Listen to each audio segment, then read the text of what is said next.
टांगे रहते हैं कि जो खास करके ग्रामीण लोग कोर्ट आते हैं और जिनको वकीलों से कोई दूर दूर का परिचय नहीं है, तो वो जानते हैं उनको कैसे पहचानते हैं और उनके पास कैसे जाते हैं। तो यह उनकी पहचान गौण ही होती है कि जो सबसे पुराना हो और सबसे मैला कुचैला हो, है ना, वो उसके पास जाएगा। क्यों? वो इसलिए कि अपनी अंतर्बुद्धि से, वो शहरी बुद्धि से नहीं या किसी के परिचय से नहीं, वो अपना जो उनका आत्मज्ञान है उससे वो पहचानने की कोशिश करते हैं कि ये जो वकील है वो काफी एक्सपीरियंस लगता है, और उस एक्सपीरियंस के चलते वो उसके पास जाते हैं, नए लोगों के पास नहीं जाते हैं वो। तो ये बात हम दोनों के लिए भी चमत्कार जैसा था, क्योंकि ये पहली बार हम लोग जान रहे थे। क्योंकि एक जिज्ञासा तो रहती थी, लेकिन मन में एक बाल बुद्धि जो कहते हैं कि गुस्सा भी आता था कि भाई ये नायक क्यों नहीं बनवा लेते या धुलवा क्यों नहीं लेते हैं। लेकिन वो खास करके इसलिए वो लोग भी रखते थे कि जो लोग आए, गांव से आने वाले जो लोग हैं, वो उनके लिए ये पुराना गाउन ही, ये छेद वाला गाउन ही पहचान होती है, और इसीलिए वो रखते हैं। फिर इसी से रिलेटेड उन्होंने एक और बात बताई। वो बात थी, उनके जमीन में इनका कोई केस था पूर्णिया में, और उनके तो नौजवान दोस्त वकील थे। तो वकालत खाने में गए और दो नौजवान दोस्तों के बीच वो बातचीत कर रहे थे, बैठे हुए थे। तो उन्होंने बताया कि इस केस में वो 25,000 का आपको स्टाम्प लग जाएगा। तो ये और शक पकाए कि भाई इतना ज़्यादा स्टाम्प कैसे देंगे, क्या करेंगे, भारी मुश्किल है। तो वही एक बूढ़ा वकील जो दूसरे साइड में बैठा हुआ था, इन दोनों की और रेणु जी की बातें सुन रहा था। तो वो बूढ़ा चुपचाप उठा नहीं, बल्कि वहीं से कहा कि ये तो कुछ रुपयों के स्टाम्प में ये काम हो जाएगा। तो उन दोनों ने कहा, नौजवानों ने, अरे ये बूढ़ा सठिया गया है। लेकिन रेणु जी की आंख कौंधी कि नहीं देखिए क्या कह रहा है। अब छोड़िए ना, वो सठिया गया है बूढ़ा, वो क्या बताएगा। लेकिन वो अलमीरे से एक मोटी सी किताब निकाल करके लाया और वो खोल करके वो पन्ना पलट करके वो क्लॉज दिखाया कि ये काम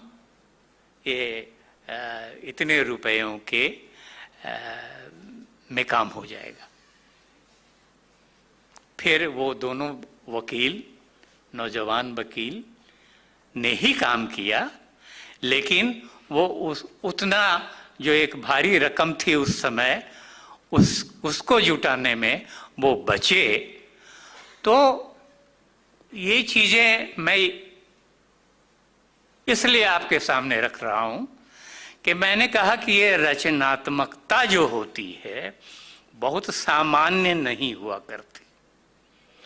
और रेणु जी की तो अंतर्दृष्टि थी, जो चीजों को ढूंढने, खोजने, जानने कि ये जो कोशिश होती थी, वो उस कोशिश का ये आप देख रहे हैं एक आला नमूना है।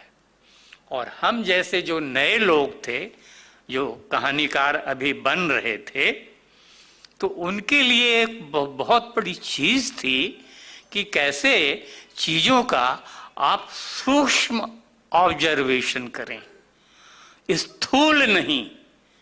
स्थूल वर्णन से आप चीजों के भीतर नहीं प्रवेश कर सकते, अंदर नहीं जा सकते, और जो सच्चाई है उसे आप हासिल भी नहीं कर सकते।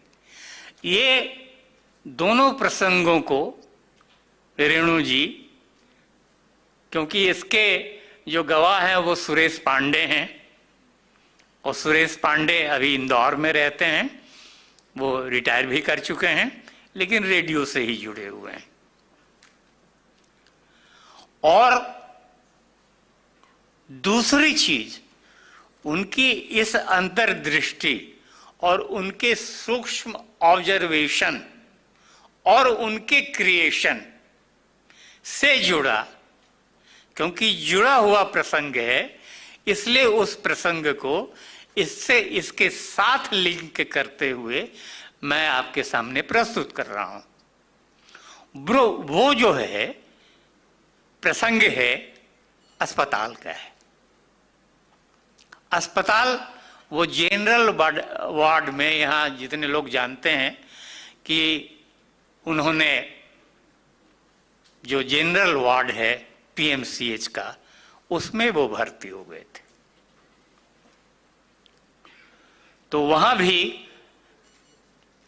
ये जानिए कि उस हमारे किशोर वय का ही यह संस्मरण भी है, और वहां भी हमारे साथ सुरेश ही थे।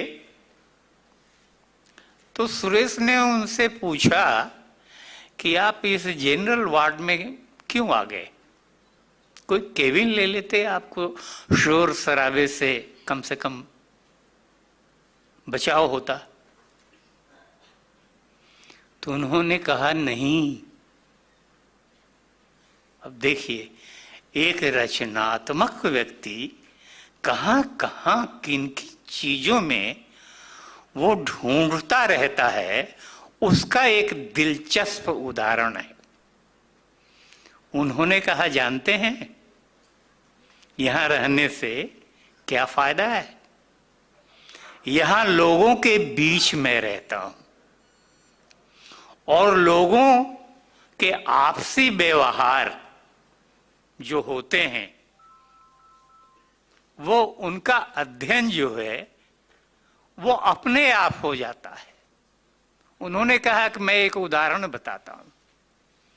जैसे बगल वाला जो पेशेंट है, वो रात में उसको पानी चढ़ रहा है और उसका पेशेंट सो गया है। बगल वाला पेशेंट का जो अटेंडेंट है वो जाग रहा है। तो वो उसके पेशेंट को, अटेंडेंट को जगाता नहीं, बल्कि वो स्वयं उठ करके जाता है और मेट्रन के रूम में, और मेट्रन के रूम में जाकर के कहता है कि इतने बेड नंबर का जो पेशेंट है उसका पानी खत्म हो रहा है, और नर्स को बुला के लाता है, वो चेंज करवाता है। और वो उस व्यक्ति को इसलिए नहीं जगा रहा है कि वह भी तो थक के अभी अभी सोया है। आप ध्यान दीजिए, ऐसी रचना नहीं बनती। किन तहों में तो कहा कि ये सो मैंने देखा, कल ही रात मैंने देखा कि वो उसको जगाया भी नहीं, खुद मेट्रन के पास गया, नर्स को बुलाया और उसका बोतल बदला गया। तो ये जो एक आपसी, एक मानवीय रिश्ता है ना, तो ये रिश्ता जो है, और ये आप खुद आंखों से देख रहे हैं, तो ये तो बतलाने से नहीं मिलेगा आपको। तो इसलिए मैंने कहा कि ये जो सूक्ष्म ऑब्जर्वेशन है, वो ऑब्जर्वेशन लेखक का कितना है, ये महत्वपूर्ण चीज होती है। और यहां मुझे देखिए, यहीं पर मुझे एक प्लेखानोव की एक बड़ी अच्छी लाइन मुझे याद आ रही है। उन्होंने कहा था कि जो ह्यूमनाइज्ड है ना, वो समाजवाद की ओर उन्मुख है।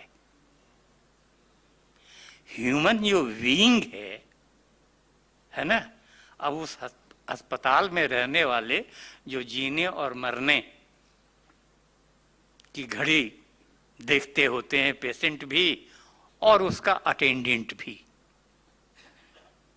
तो कहा ये चीज मुझे केबिन में नहीं मिलेगा। हालांकि थोड़े दिनों के बाद में वो केबिन में गए भी और आगे का वो सब किस्सा अलग है।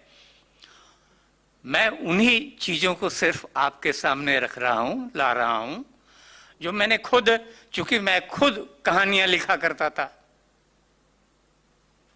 तो मुझे भी ऐसी चीजों के अध्ययन की दरकार थी, उन चीजों को समझने की जरूरत थी। और मैंने कहा कि ये जो ह्यूमनाइज्ड है, जो मानवीय है ना, इसके लिए वो जो आंख होती है, वो जो दृष्टि होती है, तो एक ऊपरी दृष्टि होती है, एक अंतर्दृष्टि होती है। तो ये जो अंतर्दृष्टि है, वो चीजों को पकड़ने की और फिर उनको शब्दों में व्यक्त करने की, ये जो विशेषता है, ये तो रेणु जी हर क्षण इन चीजों को पकड़ते और देखते थे। वो सामान्य रूप से बैठ के टेबल पर, जैसे अंग्रेजी में एक वर्ड टेबल राइटिंग का वर्ड ही है,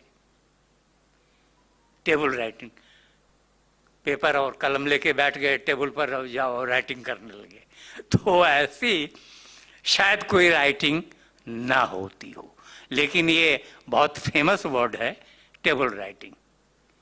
लेकिन हमारे यहाँ वो टेबल राइटिंग नहीं है। प्रेमचंद चटाई पर बैठ के लिखते थे 4 बजे भोर में उठ करके। तो यह है नियमित लेखन, नॉट टेबल लेखन। वो वहां टेबल लेखन की बात आती है, लेकिन यहां नियमित लेखन। तो नियमित लेखन, नियमित पात्रों को पढ़ना, उनके भीतर गुजरना, तो ये तो हम लोगों ने बहुत ही आंखों से देखा है, और आंखों से देखा है, कानों से सुना है, और एक ललक नए लेखकों के भीतर तो होती है कि हम भी उन चीजों को जानें, उन चीजों को समझें और उसको अपनी रचना प्रक्रिया का आधार बनाएं। तो ये रेणु जी की जो अंतर्दृष्टि थी, वो अंतर्दृष्टि के और भी उदाहरण हैं, और ये अंतर्दृष्टि ही उनकी रचनाओं में, उनकी कहानियों में, उनके उपन्यासों में वो जो परत दर परत चीजें उभरती चलती हैं, उसका ये उदाहरण है, आला उदाहरण है। और कोई कथाकार के लिए ये महत्वपूर्ण है, आज भी सीखने की ये जरूरत है। ये रेणु हमारे बीच में थे, और जिनका भी उनके यहाँ आना जाना था या कॉफी हाउस में ही बैठना था, तो कॉफी हाउस में तो हम लोग लगातार बैठते थे उन दिनों। रेणु जी भी बैठते थे और हम लोग भी बैठते थे, और रेणु जी तो वहां तो गप्पे होती थीं और तरह तरह के गप्पे होती थीं। वहां की गप का एक छोटा सा उदाहरण, ये अभिनय के साथ जुड़ता है आकर के। तो हम लोग उस दिन कुछ नौजवान लोग एक टेबल पे बैठे हुए थे, तो वो उनका तो बड़ा वाला सोफा वाला टेबल होता था, उस पर बैठते थे, तो वो अकेले थे उस दिन, और हम लोग कई नौजवान वो 6 कुर्सियों वाले टेबल पे बैठे हुए थे। तो रेणु जी खुद उठ करके आ गए और बैठ गए और गपशप होने लगी। अब उसमें से किसी ने पूछ दिया कि रेणु जी, वो वहीदा रहमान आई थी, तो राज कपूर आए थे, तो शूटिंग हुई थी, तो आप लोग आप भी साथ में थे, तो कुछ आप प्रसंग सुनाइए। उन्होंने सुनाया।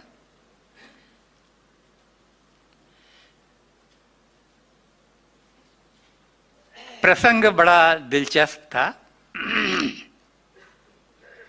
आप इसको रचनात्मकता की दृष्टि से देखेंगे तो वो चीजें समझ में आएंगी। वो है कि राज कपूर बैलगाड़ी चला रहा है, और वो जो नायिका है वो उहार के बीच वाली वो टप्पर के भीतर में बैठी हुई है, और उसे पता भी नहीं है कि भीतर में वो कौन है ना, कोई भूतनी है कि कोई अप्सरा है, क्या है। तो उसमें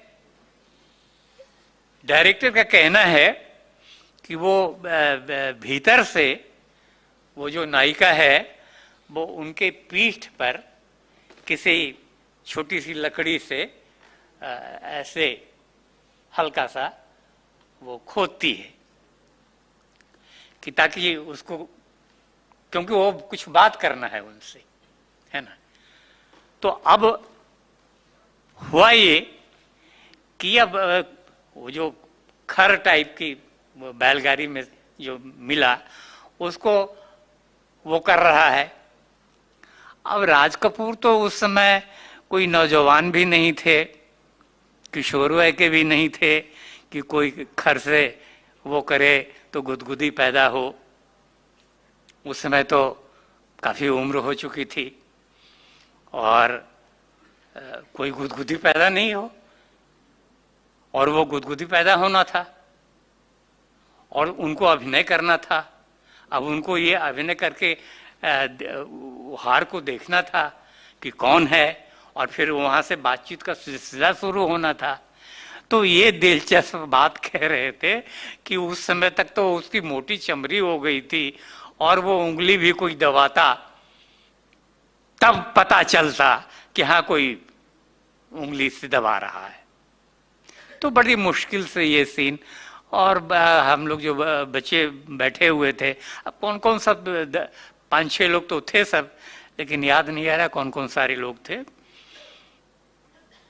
तो रेणु जी इस प्रसंग को उस दिन उन्होंने सुनाया, और अभिनय के साथ, मैंने कहा रचनात्मकता में जो अभिनय के साथ ये सामान्य एक अभिनय और एक विशेष कलाकार से भीतर से निकाल लेना, तो ये चीज जो है हम लोगों ने रेणु जी से सीखा। और रेणु जी को तो जब भी पढ़ेंगे तो ये सीखने की बात, और खासकर नौजवानों के लिए ये चीजें आपको रचनात्मकता को ऊंचाई तक ले जाने में, उसके विकास करने में एक अद्भुत आपको सहयोग मिलेगा, मदद मिलेगी। इन्हीं बातों के साथ मैं अपनी बात समाप्त करता हूं। धन्यवाद।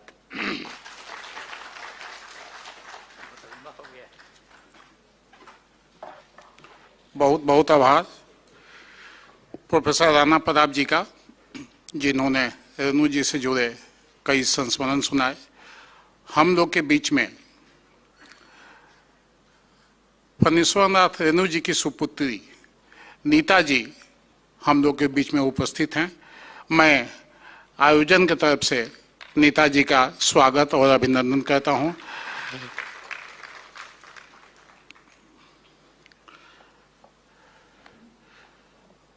कुछ देर पहले जयप्रकाश आंदोलन की बात हो रही थी। तो मुझे याद है कि जब 18 मार्च को जो पूरा पटना अशांत हो गया था, लाठीचार्ज चला था, छात्रों के आंदोलन चलते पूरा पटना लगा था कि उसने कोई प्रशासन था ही नहीं। उसके बाद 8 अप्रैल 1974 को जयप्रकाश जी के नेतृत्व में एक मौन जुलूस निकला था, ऐतिहासिक मौन जुलूस निकला था।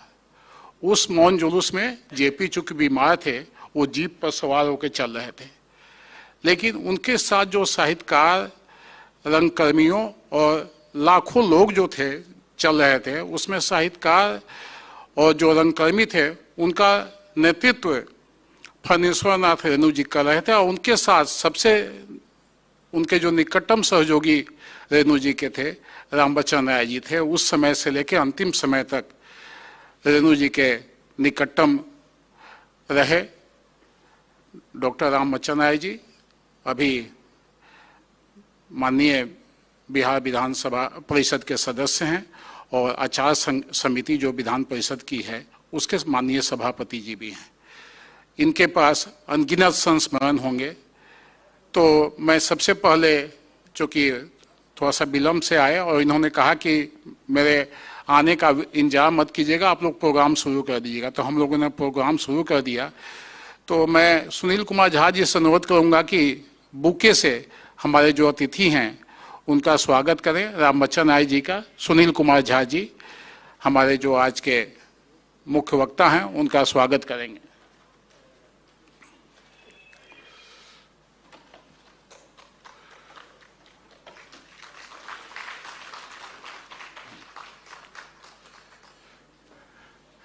सुनील कुमार झा जी से अनुरोध है कि मंच पर आनंदी प्रसाद बादल जी हैं, उनका भी बुके से स्वागत अभिनंदन करें।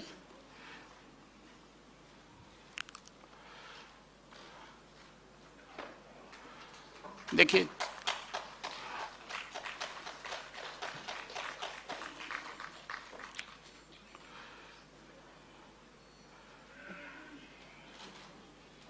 मैंने बताया कि हम लोग के बीच में रामधारी सिंह दिवाकर जी हैं, जो राष्ट्रभाषा परिषद के एक्स डायरेक्टर रहे हैं और हिंदी के अभी प्रख्यात कथाकार हैं। तो मैं दिवाकर जी से अनुरोध करूंगा कि वे रेणु जी के साथ जुड़े हुए संस्मरण आप सभी को सुनाएं। आदरणीय दिवाकर जी।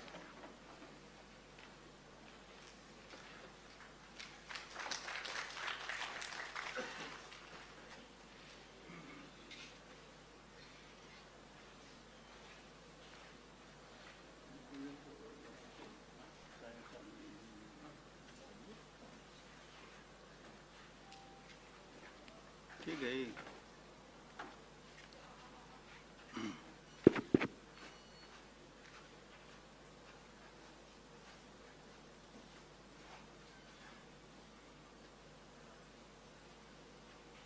मेरे आदरणीय डॉक्टर रामबच्चन राय जी,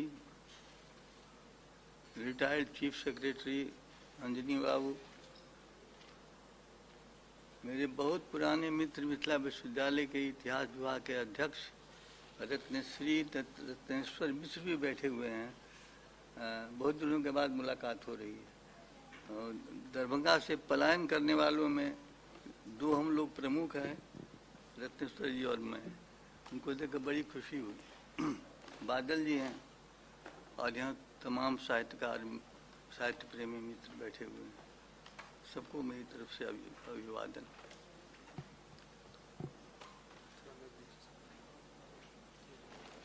अशोक जी का यह आयोजन है मुख्य रूप से। और अशोक जी, क्या हुआ? क्यों नहीं आ रही है? और लोगों की आवाज आती है, मेरी आवाज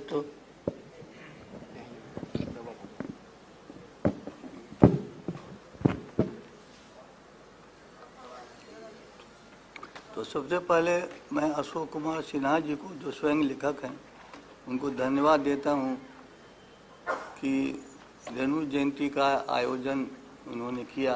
और ठीक इसी तारीख को, आज 4 मार्च, इसी तारीख को। और से पूर्णिया में कल परसों वगैरह हो रहा है, वो अलग बात है।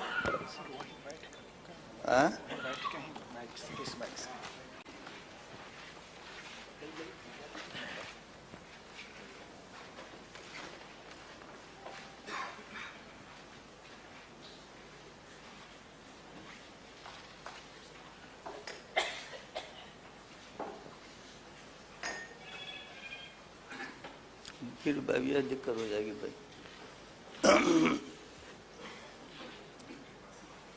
मित्रों,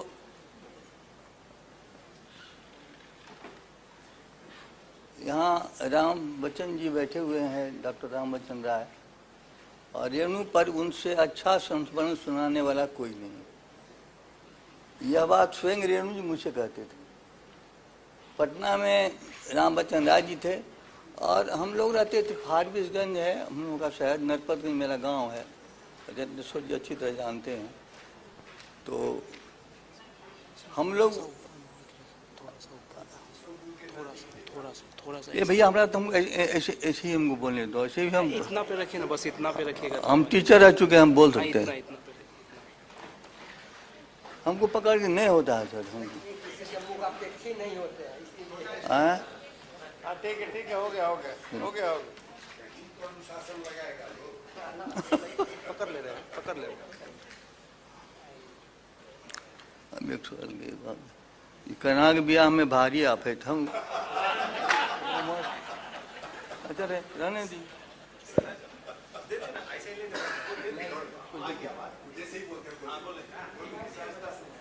देखिए, हिंदी के दो ही रचनाकार हैं जिनका भारतीय स्तर पर सबसे अधिक नाम है और जिन्होंने हिंदी को प्रतिष्ठित किया है।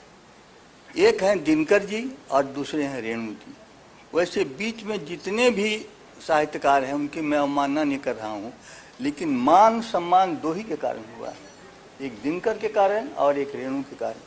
मैंने UR अनंत मूर्ति का एक इंटरव्यू पढ़ा था, मैं चकित रह गया कि उन्होंने लिखा कि अगर रेणु का मैला आंचल मैंने पहले पढ़ा होता, संस्कार के लेकर जिसको ज्ञानपीठ भी मिला, जानते होंगे आप, अगर मैंने रेणु का मैला आंचल पहले पढ़ा होता तो मेरे लिखने की दिशा कुछ दूसरी होती। यह था रेणु का महत्व। उमाशंकर जोशी ने लंबा लेख लिखा था सर, आपको याद होगा, नया प्रतीक में, उसका हिंदी अनुवाद अज्ञे जी ने छापा था, लंबा लेख लिखा था। ऐसा सौभाग्य कितने को मिलता है, लेकिन रेणु की उपेक्षा बहुत ज्यादा हुई है, बहुत ज्यादा हुई है। अब देखिए आप कि 1900 अभी 2 साल पहले 21 में रेणु का जन्म शताब्दी वर्ष था। सरकार की ओर से, सरकार को अच्छी तरह जानते हैं राम बच्चन जी, मतलब कि संस्कृति मंत्रालय की तरफ से या शिक्षा विभाग की तरफ से कोई कहीं अनुदान किसी संस्था को, किसी विश्वविद्यालय को नहीं मिला और लोग अपने स्तर से रेणु की जयंती बनाते रहे, शताब्दी वर्ष बनाते रहे, इसलिए नहीं मिला। इसके पहले दिनकर जी का हुआ था शताब्दी वर्ष, करोड़ों रुपए सरकार ने बांटे। बेनीपुरी जी का हुआ था, करोड़ों रुपए बांटे गए। लेकिन रेणु के नाम पर क्या, राम जी मैं झूठ तो नहीं बोल रहा हूँ, संस्कृति मंत्रालय की तरफ से भारत सरकार से पैसा नहीं मिला, लेकिन लोगों ने अपने स्तर से रेणु की जयंती मनाई, रेणु का शताब्दी वर्ष मनाया। ये हैं फणीश्वरनाथ रेणु जी, जिनको नई कहानी दौर के रचनाकारों ने दबाने की पूरी कोशिश की। इनको आंचलिक कथाकार कहा गया। असल में गलती तो रेणु से स्वयं हुई थी कि उन्होंने मैला आंचल को एक आंचलिक उपन्यास कह दिया और बाद में इसका पछतावा उनको जीवन भर होता रहा। यह जो बता रहा हूँ इसका पूरा, यह भी नया प्रतीक में ही छपा था इंटरव्यू, और वो लोठार रुस्से ने लिया था इंटरव्यू, जो जर्मन विद्वान थे। तो खैर यह दिशा मेरी बदल दी। मुझे फ़ोन पर कहा कि अशोक जी ने कि संस्मरण सुनाइएगा। तो आप लोगों ने संस्मरण सुना, मेरे मित्र ने सुनाया, मैं कुछ रोचक संस्मरण सुना रहा हूँ। एक संस्मरण तो आप लोग जानते होंगे, प्राय मैं कई वक्त बोल चुका हूँ कि रामधारी सिंह दिनकर और रामधारी सिंह दिवाकर को लेकर जो कन्फ्यूजन था उनमें, यह रेणु जी ने स्वयं दूसरे को सुनाया था। जैसे मैं सुनाना और रेणु का संस्मरण, तो रेणु जी मेरा संस्मरण सुनाया करते कि देखा हम लोग की जो बोली है अपनी पूर्णिया की, उस बोली में सबसे रोचक मैं संस्मरण सुना रहा हूँ, जो ऐसे मैंने एक बहुत विस्तार से लिखा है। 18 पृष्ठों में बनास जन्म में मेरा संस्मरण छपा था, जारे जमाना, और अरुण वगैरह सब सुन रहा है, काफ़ी पसंद किया गया था। मैं जो संस्मरण सुना, जो जिसकी चर्चा मैंने नहीं की है संस्मरण अभी तक, उनमें मुझे रात याद आया। हुआ ऐसा कि हम लोग रेणु के साथ घूमते रहते थे। रेणु रामचंद्र जी तो साथी संगी जैसे थे, लेकिन हम लोग पीछे पीछे घूमने वाले थे। नहीं होता है कि बड़े लोगों के साथ पीछे घूम रहे हैं और अपनी वो आनंद गर्वान्वित महसूस कर रहे हैं। तो फारबिसगंज में मैं था, तारकेश्वर मिश्रा महंत थे, जयशंकर था, जयशंकर जी को जानते होंगे, जयशंकर था, और उसके बाद शंकर मिश्रा वगैरह, और शाह था, एक चौधरी, हम लोग सब 8-10 लोग थे। उनके पीछे घूमते रहते थे। रेणु को आनंद आता था हमारे साथ लोग घूम रहे हैं पीछे पीछे। तो 1968 ईस्वी की बात है कि हम लोगों ने विचार किया कि देखो जी, सो रेणु जी का इतना, उसमें 67 बोल की फिल्म आ गई थी, तीसरी कसम, और रेणु जी किट पटाखा आसमान छू रही थी। रेणु जी एकदम जयजयकार हो रहा है चारों तरफ। तो हम लोगों ने विचार किया कि रेणु जी का हम लोग फारबिसगंज में कभी सम्मान नहीं हुआ, सम्मान करें। तो छोटे स्तर पर बात हुई, हम लोग 8-10 थे, मैं उसमें मैं लेक्चरर हो गया था एक कॉलेज में। तो उनके सम्मान का आयोजन किया गया। तो हम लोग के बीच में शंभू मिश्रा था, वो फारबिसगंज नगर पालिका का चेयरमैन था, चेयरमैन कहते हैं जो कहते हैं, चेयरमैन था वो। तो कहा कि ठीक है, तो ये हम लोग का हमारा जो ये एरिया यही काफ़ी है उनके लिए, उनके स्वागत के लिए। तो यह भी विचार हुआ, तब क्यों नहीं, तब आप जो है तो मंत्री को बुला लिया जाए। मंत्री को बुलाने से साफ सफाई सुथराई सब हो जाएगी, साफ सुथरा एकदम, और खूब बढ़िया व्यवस्था हो जाएगी। तो उसमें नगर, उसको कौन जो निकाय वगैरह होते हैं उसके मंत्री, नगर पालिका वगैरह के मंत्री, नगर विकास तो मंत्री उस समय थे, वो नगर विकास मंत्री थे कटिहार के। उनका नाम था सत्यनारायण विश्वास, सर जानते होंगे सत्यनारायण। उसने संबित की सरकार बिहार में चला करती थी। संबित सरकार में वो मंत्री हो गए थे। वे पहले मुखिया थे, उसके बाद में एमएलए बने, सीधे मंत्री बन गए। तो वाकई सत्यनारायण विश्वास से आग्रह किया जाए अगर आ जाए तो अच्छी बात है, अपने इलाके के हैं, कटिहार के हैं। संपर्क किया गया, वो एकदम सहर्ष राजी हो गए कि हाँ मैं रहूँगा। तो उनके आने से सूचना हो गई। तो फिर सफाई सुथराई जितनी सब बहुत अच्छी व्यवस्था होगी, पानी वानी हुआ। और रेणु का इतना नाम था उस समय कि रेणु के नाम पर लोग उमड़ पड़े। हमारे एरिया में बहुत सम्मान था रेणु का, अभी भी है, बहुत सम्मान है, आप यकीन नहीं करेंगे। तो ये सब कुछ व्यवस्था हो गई। तो रेणु जी से कहा गया, तो रेणु जी हम लोग की बात नहीं काट सकते थे, कभी आना नहीं चाहते थे, लेकिन हम लोग की बात काटने से असमर्थ। तो जयशंकर ने कहा तो मान गए कि हम जाएंगे। तो आए, उनके साथ सतीश चंद्र मिश्रा एक शायद यहाँ एडवोकेट बहुत नामी थे, क्या सर, वो रेणु जी के मित्र थे। तो वो भी गए। कार्यक्रम शुरू हुआ, बहुत भीड़ थी, गांव से बहुत लोग आए हुए थे, विद्यार्थी वगैरह बहुत थे, बड़ी भीड़ थी। तो उसमें उद्घाटन उन्हीं को करना था, विश्वास जी को, सत्यनारायण विश्वास को। वह पूरा काफ़ी अच्छा ड्रेस पूरा एकदम कड़कड़ा की शर्ट वगैरह पहने हुए, टोपी वोपी पहने हुए, पूरा जो नेता का होता है एकदम पूरा भव्य रूप लेकर के पधारे थे।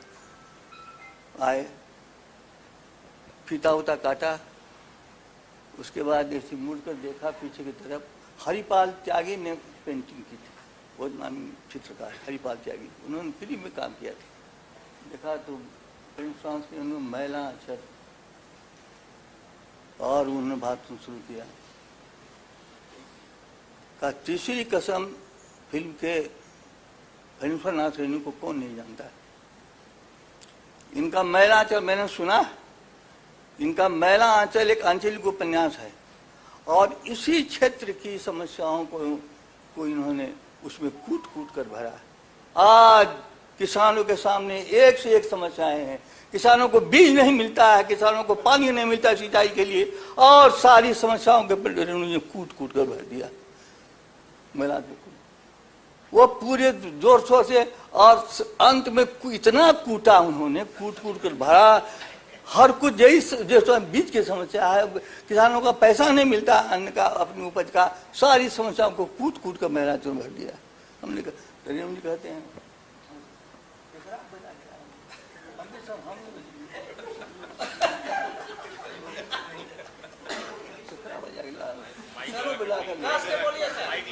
केकरा बजा के ले आना के मैंने किसको बुला करके ले आए कपार पे सची में रहा कूट कूट भर दिया इतना कूटा मत पूछ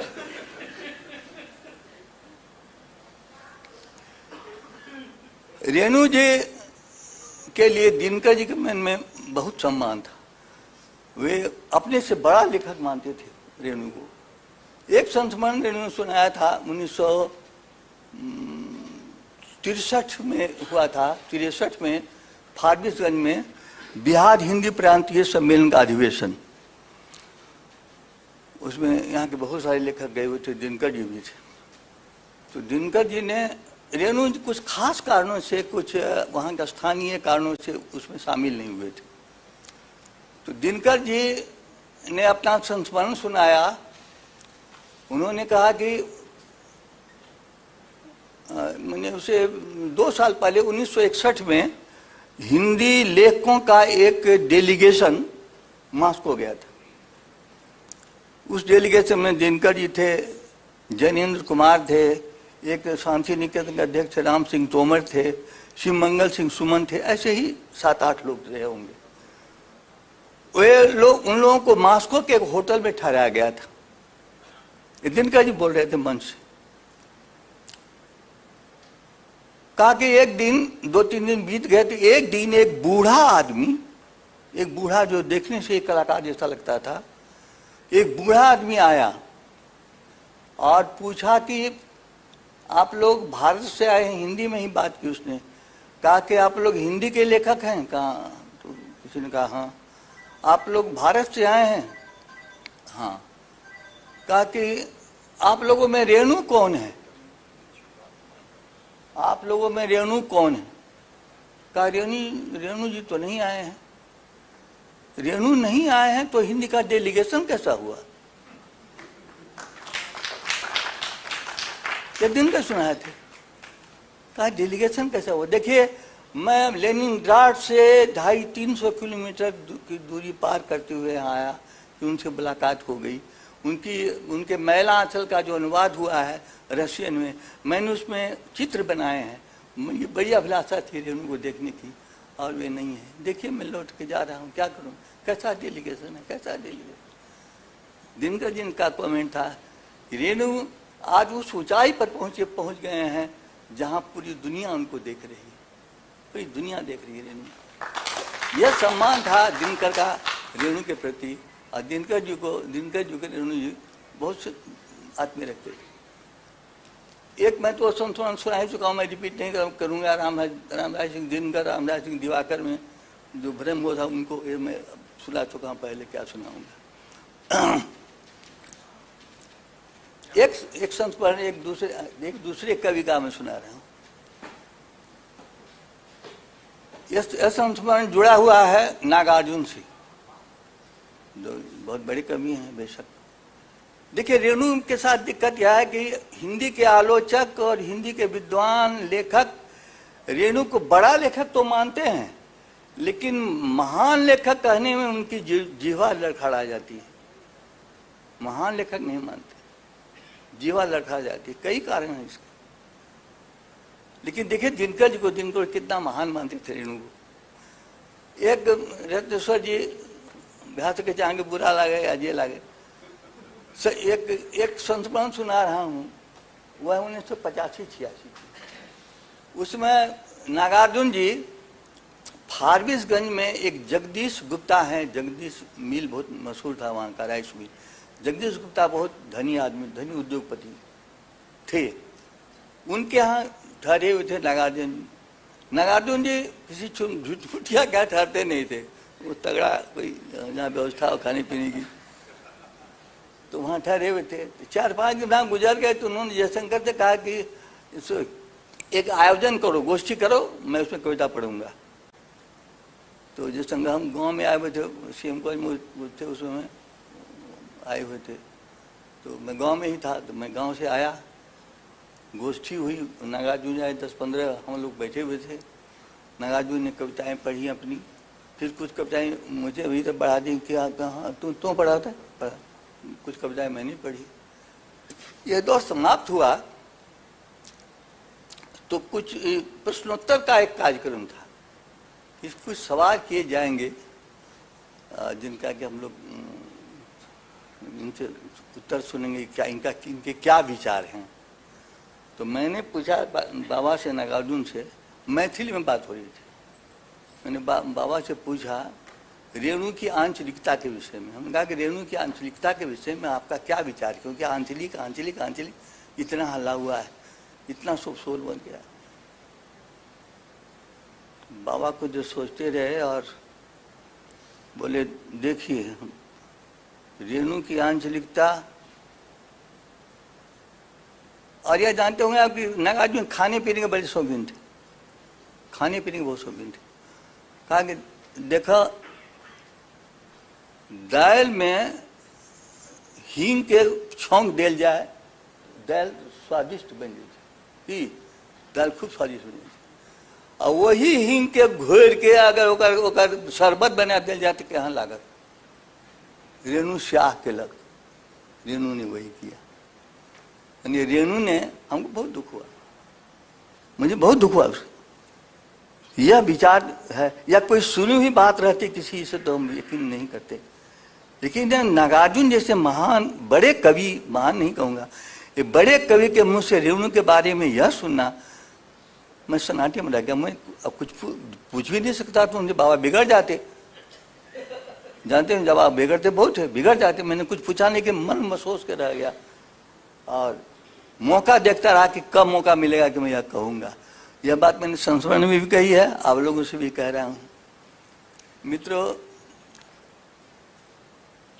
रेणु बड़े कथाकार ही नहीं, एक जुगांतरकारी कथाकार थे। उन्होंने हिंदी कथा की दिशा ही बदल दी, दिशा बदल दी उन्होंने। रेणु कोई मामूली उपलब्धि नहीं है। रेणु भारतीय हिंदी साहित्य के लिए बहुत कुछ बातें कहने के मेरे पास बहुत संस्मरण है रेणु के, लेकिन मैं यहीं विराम देना चाहूँगा। आप लोगों को धन्यवाद करता हूँ। आप लोगों ने ध्यान से मेरी बातें सुनी और आपका मनोरंजन भी हुआ होगा, यह यकीन है। धन्यवाद।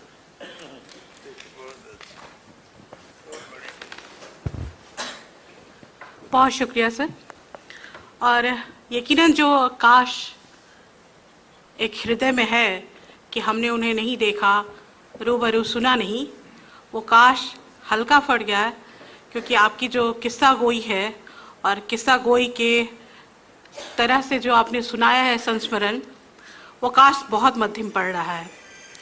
हमारे अगले वक्ता आदरणीय सर रामवचन राय जी को हम यहाँ पे सादर आमंत्रित करते हैं कुछ और संस्मरण सुनने के लिए।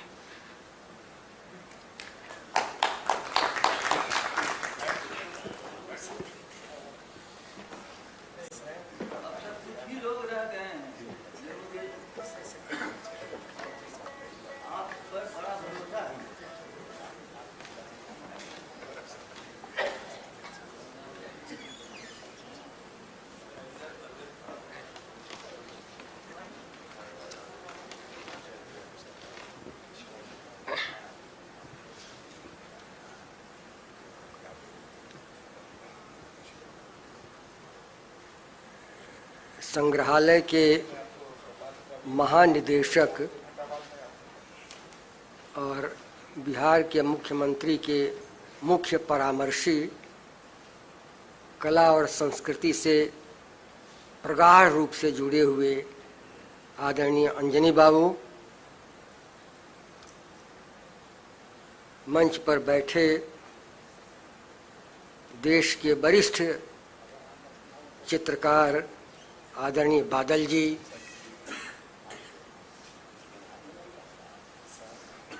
राष्ट्रीय ख्याति के कथाकार और इफ्को सम्मान से सम्मानित डॉक्टर रामधारी सिंह दिवाकर जी, कथाकार बंधुआ राणा प्रताप जी, सभागार में बैठे मिथिला विश्वविद्यालय के इतिहास विभाग के अध्यक्ष रहे प्रोफेसर रत्नेश्वर मिश्र जी, उनके बगल में बैठे डॉक्टर ध्रुव कुमार जी, प्रियदर्शी जी, सभागार में बैठे बंधुवत श्रीकांत जी, जो वरिष्ठ पत्रकार बिहार के हैं और कथाकार भी हैं, और आप सभी, रेणु जी की पुत्री नवनीता जी, और सभागार में बैठे आप सभी साहित्य और कला प्रेमी विद्वज्जन, मैं अपना सौभाग्य मानता हूं कि मैं रेणु जी के संपर्क में रहा। यह शायद पटना विश्वविद्यालय का छात्र होने का और अध्यापक होने का परिणाम था। अगर मैं यहाँ पढ़ने नहीं आता, अपने जिला मुख्यालय में ही रह गया होता, तो शायद यह अवसर नहीं मिलता। मैं कथाकार और लेखक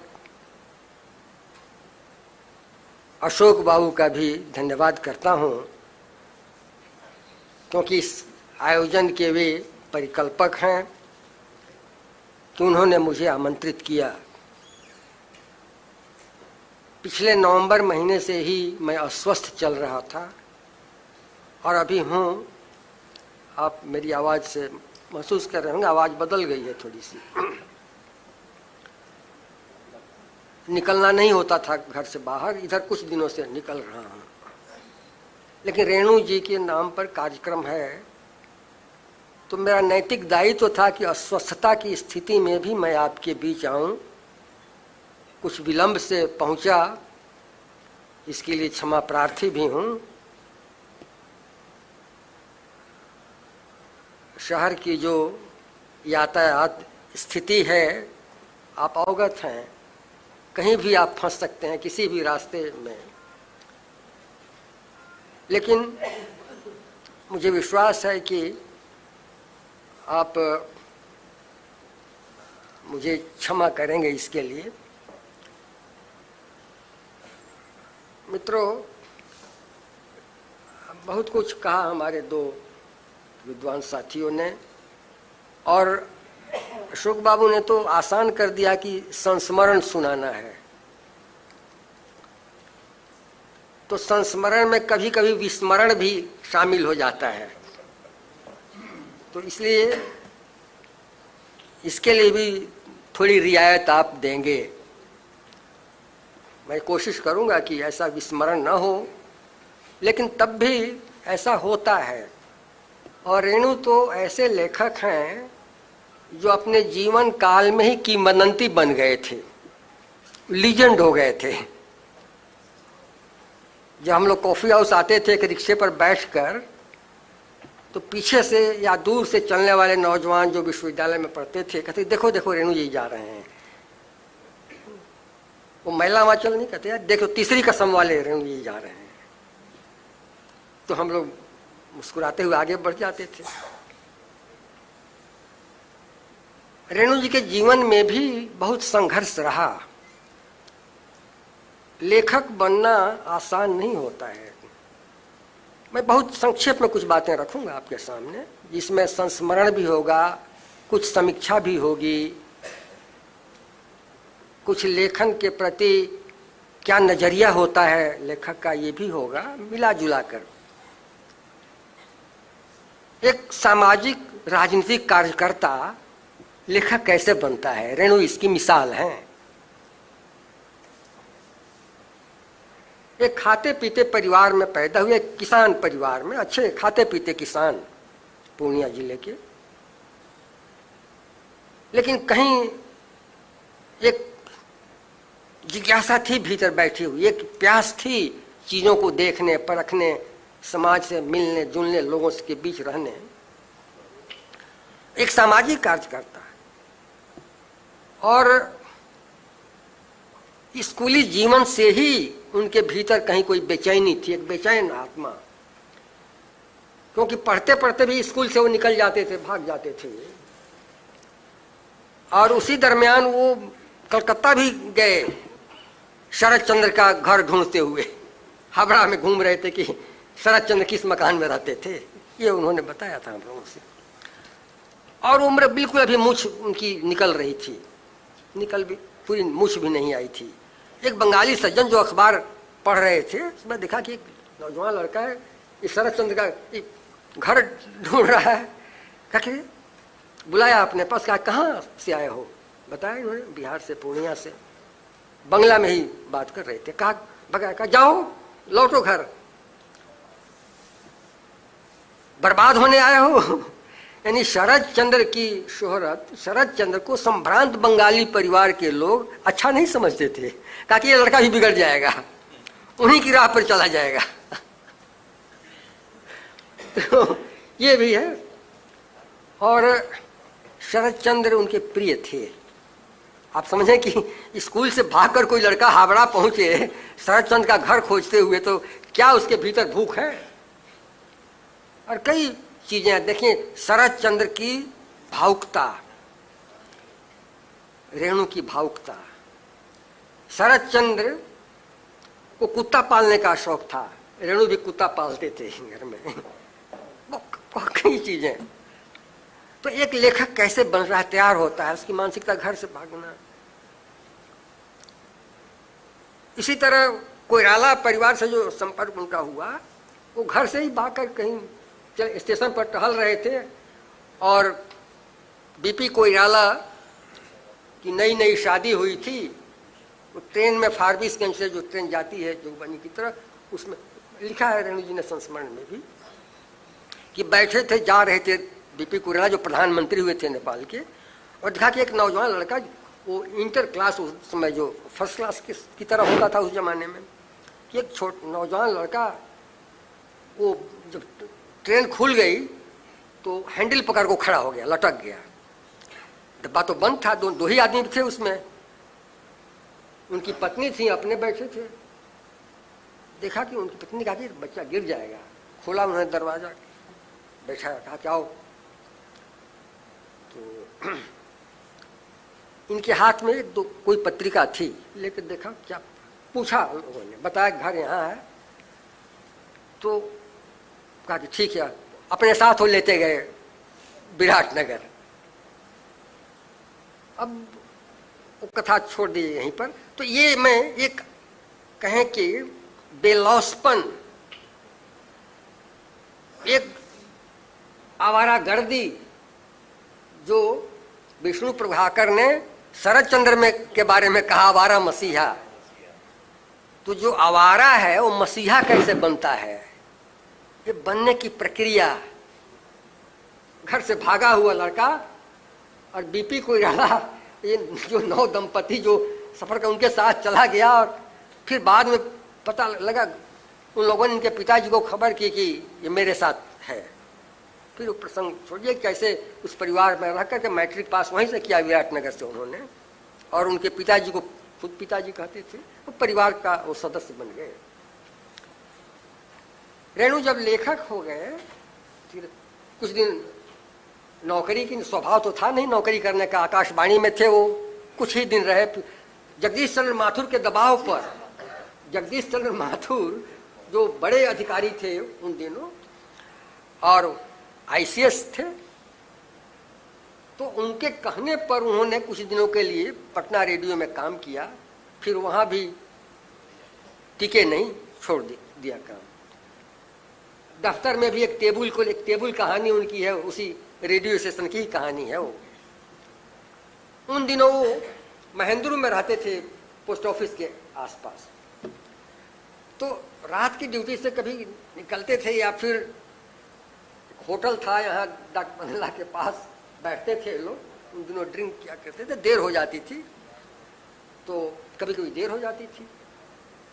लेकिन जिस मकान में रहते थे उसका मकान मालिक तो और ज्यादा था कि वो 12 बजे 1 बजे लौटता था नशे में।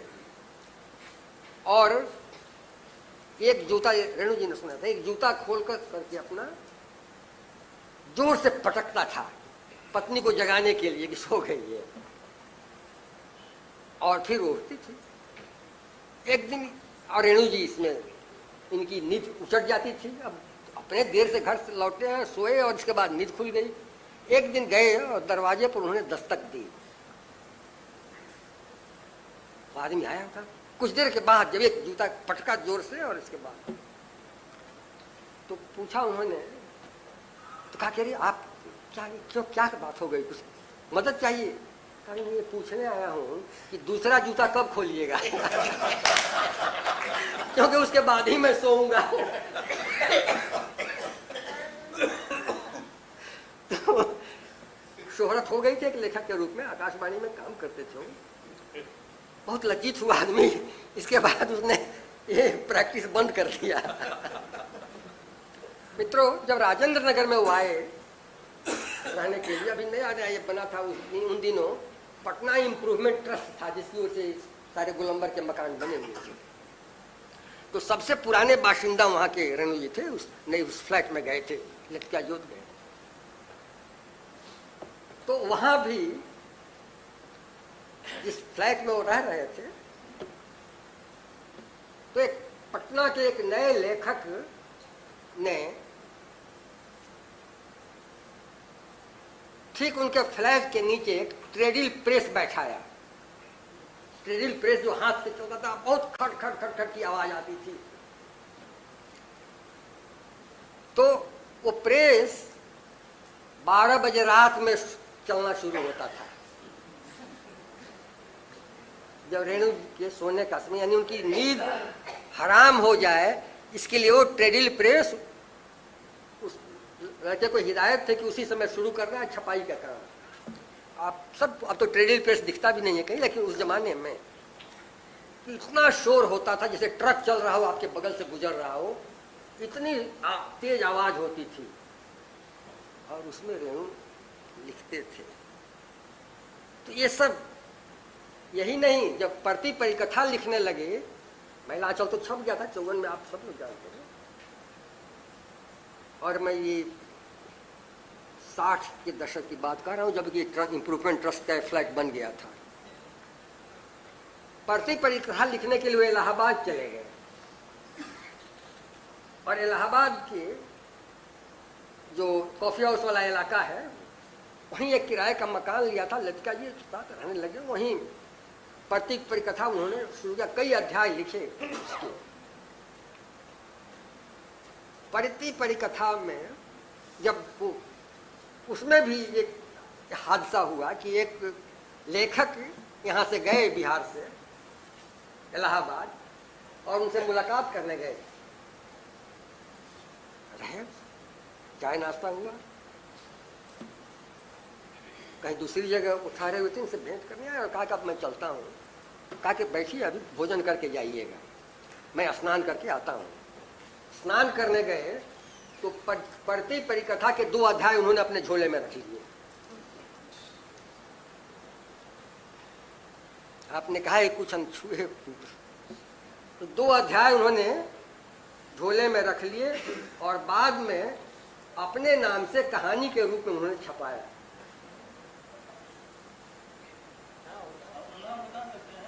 नहीं, नाम अभी नहीं बताऊंगा, हालांकि वो दिवंगत हो गए जिन्होंने किया, लेकिन अभी आप सबके बीच को मैं बताऊंगा कभी, या लिख दूंगा कभी। अभी अब तो मैं उम्र के उस पड़ाव पर पहुंच रहा हूं कि जब अब थोड़ी निर्भीकता भी आ गई है, मैं थोड़ा डरपोक किस्म का आदमी रहा हूं। कमजोर तो आप काया से देख ही रहे हैं, तो अब लेकिन ये साहस कभी कर दूंगा जी। हाँ, तो ये आप ये झेलना पड़ता है किसी लेखक। मैं बता रहा हूँ कि लेखक होने के लिए जो आवारगर्दी का मतलब कि अनुभव बटोरने के लिए कहीं भी भटकते रहिए। जगदीश गुप्त एक लेखक कवि रहे इलाहाबाद के, वो लिखा है, भटकनों में भटकना कब व्यर्थ हो, टूटना कब व्यर्थ होता है, जिंदगी कच्चे घड़े सी है, आंच देकर हर नया अनुभव पकाता है, और उसी में है भटकने में भटकना कब व्यर्थ होता है। तो भटकना भी व्यर्थ नहीं होता, भटकने में भी बहुत कुछ हासिल होता है। प्रेमचंद भटकते तो नहीं रहे, नौकरी पेशा व्यक्ति थे प्रेमचंद, व्यवस्थित जीवन जीते थे, लेकिन अभाव में थे। इतना भटकना है, जो इसको भटकना कहते हैं, ये प्रेमचंद में नहीं है भटकना, रेणु में है, आवारा मसीहा में है, शरदचंद्र में है। तो ये मुझे लगता है कि रेणु के पास अनुभव का इतना बड़ा खजाना था। इसकी एक और वजह थी, मैंने कहा कि एक सामाजिक कार्यकर्ता से उन्होंने जीवन शुरू किया था, फिर एक राजनीतिक कार्यकर्ता के रूप में तब्दील हुए, और जो किसान आंदोलन चल रहा था, नौजवान थे उस दौरान, 36-38 के दरमियान किसान आंदोलन जोर पर था बिहार में। उसमें फारबिसगंज से, पूर्णिया से पैदल किसान मार्च करके वो पटना पहुंचे थे, पैदल एक जत्थे के साथ। तो पूर्णिया से पटना आना किसानों के लिए, किसानों के हित में, खुद एक किसान थे। और भादुड़ी जी से परिचय भी उनके, इसे भादुड़ी जी एक वकील थे, सतीनाथ भादुड़ी, बंगला के लेखक, पूर्णिया में वकील थे, उनके पिताजी के मुकदमे वो देखते थे। उसी क्रम में उन लोगों की मुलाकात हुई थी, और फिर 42 के आंदोलन में जेल में भी थे, भागलपुर जेल में एक साथ लोग थे। तो किसान आंदोलन से लेकर जो नौजवान पूर्णिया से पटना पैदल चलता है, कई दिनों में पहुंचता है, थक कर हार कर, और उसके भीतर एक कुलबुलाहट है, लेखक बनने की सारी तैयारी। तो रेणु का अद्भुत व्यक्तित्व है।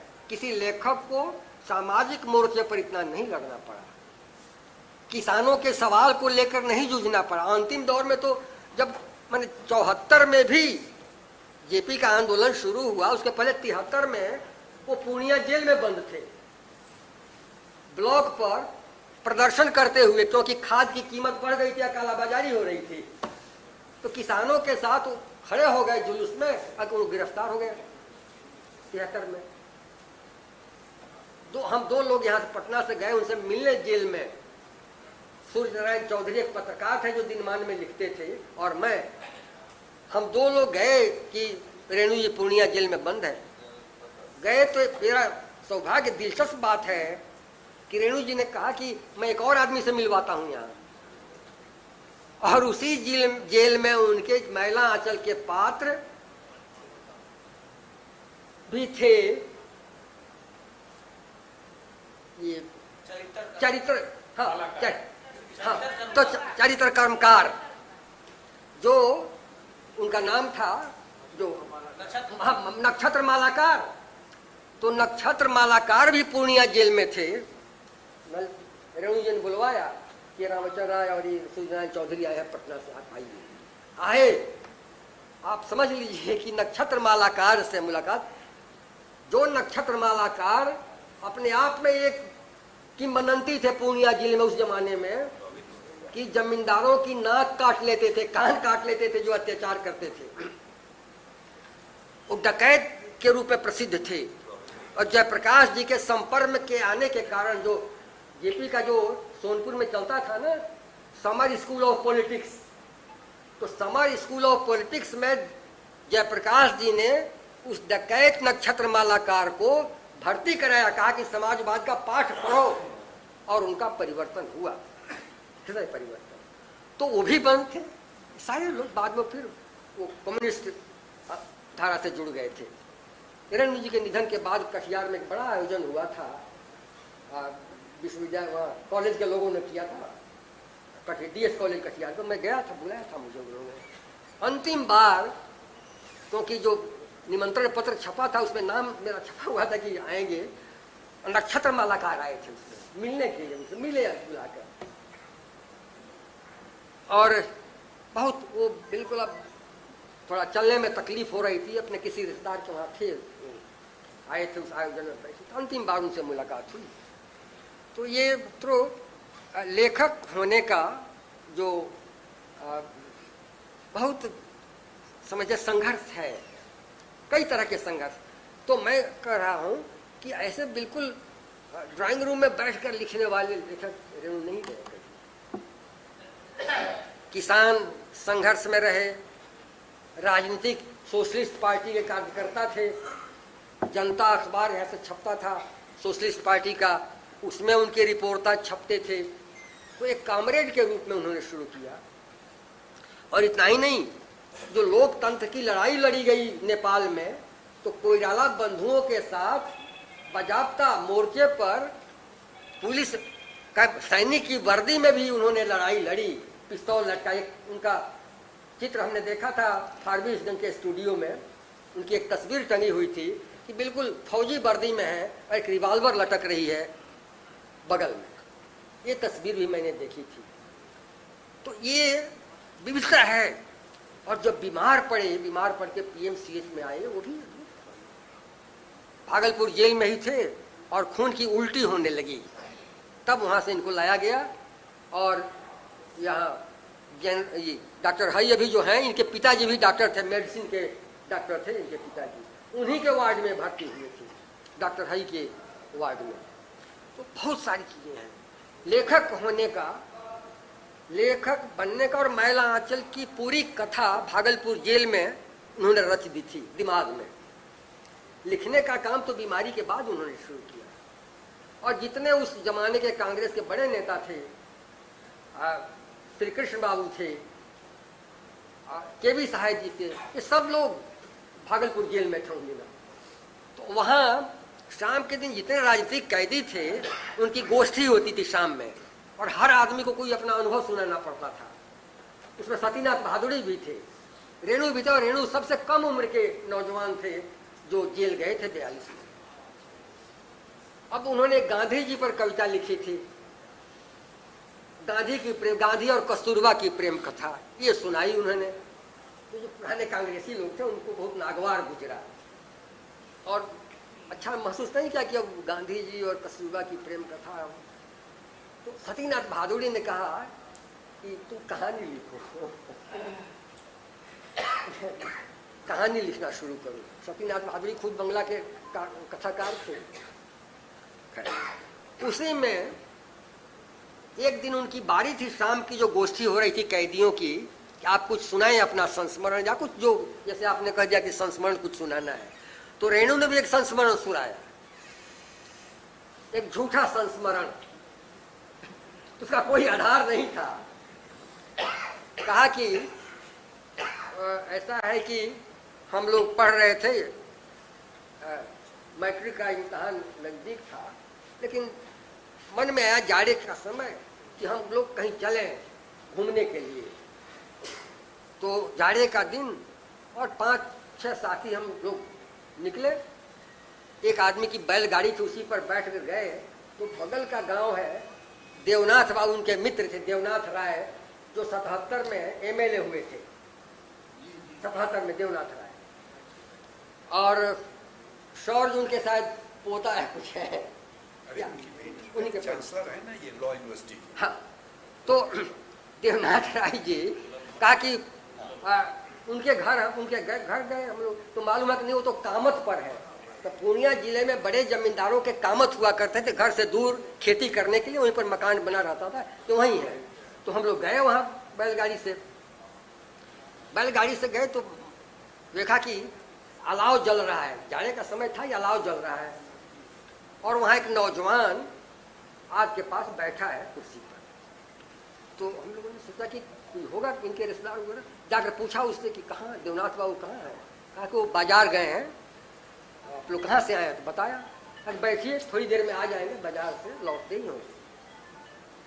तो बैठ गए लोग, उनसे बातचीत करने लगे और बातचीत होने लगी। थोड़ी देर के बाद, कोई आधा घंटा 40 मिनट के बाद, एक बैलगाड़ी के आने की आवाज़ हुई। तो बैलगाड़ी से वो लौट रहे थे देवनाथ बाबू बैठ करके, बाजार से आए। तो कहा कि देखिए आ रहे हैं, घंटियों के, बैलों की घंटियों की आवाज़ सुनाई पड़ रही, गाड़ी उनकी आ रही है। और इस बीच वो नौजवान वहाँ से उठा, अलाव के पास या कहीं इधर उधर गया, और फिर तब तक वो पहुँच गए। कि अच्छा आप लोगों ने खबर नहीं की? आ गए। कहा कि हाँ लोग आ गए। ऐसे मन में आया कि चले मिलने। तो हम तो बाजार चले गए थे जरा यहीं। तो आने में थोड़ी देर हुई, लेकिन चलिए कोई दिक्कत तो नहीं हुई। कहा कि नहीं अभी तो वो एक लड़का कोई है जो बैठा था यहाँ, उससे बातचीत हो रही थी, हम समय बिता कहा कि अच्छा कौन? अरे आप एक नौजवान लड़का जो सफ़ेद कमीज और पैंट पहने हुए था, थोड़ा सा बैठा हुआ था, यही अभी तो था यहीं, कहाँ चला गया? तो उन्होंने कहा अच्छा अच्छा वो लड़का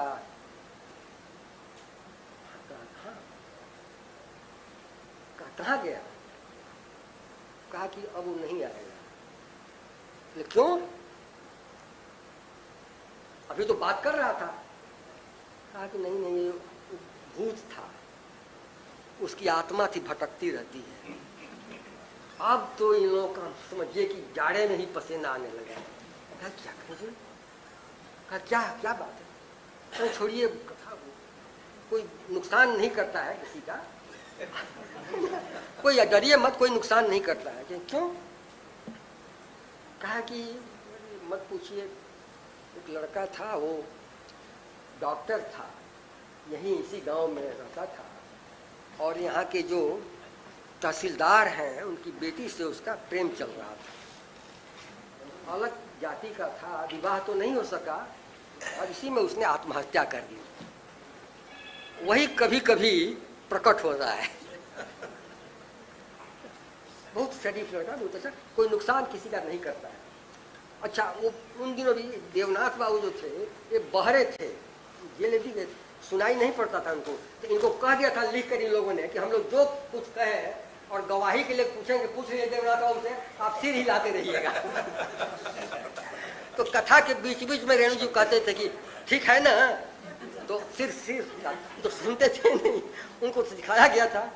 और पूरी कथा आप समझिए कि मैला आंचल की कथा, जब रेणु जी बीमार होकर आए अस्पताल, पीएमसीएच में भर्ती थे, तो सपने में उन्होंने लिखा है कि सपने में उन्होंने देखा कि वो नौजवान, वो प्रशांत ही उसका नाम था, कहा कि वो प्रशांत वो आकर मेरी छाती के, मेरे बिस्तर के पास बैठा है, छाती हिला रहा है और कह रहा कि मेरी कथा नहीं लिखेंगे क्या? मेरी कथा नहीं लिखेंगे? आप समझ लीजिए कैसी रोमांचकारी बात है कि मुझे यूं ही छोड़ देंगे।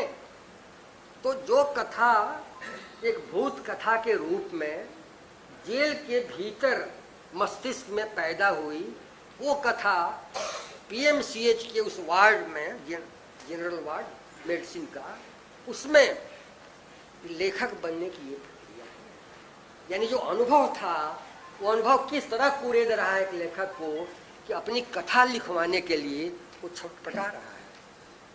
और मैला आंचल की कथा यही है। मैला आंचल का प्रशांत वही है जो भूत के रूप में देवनाथ बाबू के कामत पर मिला था, वही मैला आंचल के रूप में, नायक के रूप में उतर आया। तो एक यात्रा होती है लेखक की। मित्रों, बहुत सारे प्रसंग हैं, तो मैं बहुत समय नहीं लूँगा। 72 वगैरह का समय है, हम लोग बम्बई गए थे, एक लेखक सम्मेलन था, उसमें भारती जी का बड़ा योगदान था, धर्मवीर भारती और कमलेश्वर जी आयोजकों में थे। तो मैं तो सीधे यहाँ से बम्बई गया, लेकिन रेणु जी कलकत्ता होकर, क्योंकि देश जो पत्रिका निकलती है बंगला की और अखबार निकलता है, उनकी ओर से एक आयोजन था। उस आयोजन में उनको मुख्य अतिथि के रूप में बुलाया गया था। बंगला के लेखकों में भी उतने ही लोकप्रिय थे। वहां से होकर, कलकत्ते से होकर उनको बंबई आना था। तो बंबई की एक छोटी सी बात में, क्योंकि आजकल हर लेखक है ना, काट कर गैरों की टांगे खुद लगा लेते हैं लोग। काट कर गैरों की टांगे खुद लगा लेते हैं लोग। इस शहर में इस कदर भी कद बढ़ा लेते हैं लोग। तो जहां होड़ लगी हुई है कि हम 2-4 संग्रह छपवा कर बड़े कहानीकार हो जाए, बड़े लेखक हो जाए, रेणु को मात दें। मैं नाम नहीं लूँगा, बिहार क्या अब झारखंड हो गए, लेकिन यहीं के लोग हैं, एक लेखक हो गए हैं, कुछ पुरस्कारों को भी दिया। अब उन्होंने रेणु पर आरोप लगा दिया कि रेणु ने तो आदिवासियों के बारे में कुछ नहीं लिखा, मैला आंचल में तो सिर्फ एक जिक्र कर दिया है उन्होंने। अरे भाई, आप लिखे, अब रेणु को ये कहना, रेणु के सामने जो जीवन था उस पर लिखा उन्होंने। और पहली बार महिलांचल में आदिवासियों का संघर्ष भी है, जो उनकी जमीन पर कब्जा हो गया है, उसके लिए महिलांचल को जो नायक है प्रशांत, वो धरने पर बैठ जाता है मुक्त कराने के लिए। 54 में क्या कम बात है ये रेणु? तो रेणु ने तो एक दिशा दे दी। मैं इसलिए कह रहा हूं कि विज्ञान साहित्य में विज्ञापनबाजी बहुत चल रही है, और रेणु तो ऐसे लेखक हैं कि इनका नाम लेकर जब इस अस्पताल में भर्ती थे रेणु जी, तो कुछ लोग आते थे मिलने थे, केवल समाचार पूछने नहीं आते थे, बल्कि रेणु ने ये बताया कि दो प्रेमी प्रेमिका है, उनको मिलना होता है तो कहते हैं कि चलो अस्पताल रेणु जी से मिलने के लिए और उनके बारे में भी बताते हैं। तो देखिए यहाँ से जाने के बाद पोर्टिको में देखिए कि वहाँ चाय की दुकान पर लोग खड़े होंगे। विश्वविद्यालय के जो तो एक बहाना बन गए थे उन दिनों भी। तो रेणु जी तो ऐसे व्यक्ति हैं कि जिनका नाम लेकर के बहुत सारे प्रसंग गढ़ लिए जाते हैं। रेणु जी पर जितना कुछ निकला है उसमें बहुत सारे झूठ का अंश भी आ गया है कि कुछ गढ़ लिया गया है संस्मरण के नाम पर अद्भुत परेशानी होती है। इसलिए अच्छा है, चलिए। रेणु जी ने कभी प्रतिवाद भी नहीं किया, उनको लेकर भी कई प्रसंग ऐसे चले। तो रेणु ऐसे लेखक हैं मित्रों। और सिर्फ एक मैं उदाहरण बम्बई वाला बता देता हूँ। धर्मवीर भारती बैठे थे, कमलेश्वर, सारे लोग थे, और नए लेखक जो वामपंथ 72 वगैरह के आसपास वामपंथी लेखन हिंदी में भी उभार पर था, नए नए मार्क्सवादी आ रहे थे, तो बड़े हमले हुए धर्मवीर भारती पर वर्षों। तो रेणु जी आए बोलने के लिए। तो रेणु ने कहा कि मैं तो लिखता हूँ, बोलता कम हूँ, लेकिन एक कथा मुझे याद आ रही है। जब हम लोग पढ़ते थे स्कूल में तो उन दिनों पंचांग निकलता था, पत्रा होता है ना पंचांग, तो पंचांग के पहले 3-4 पृष्ठ पर कोई ना कोई कहानी छपती थी।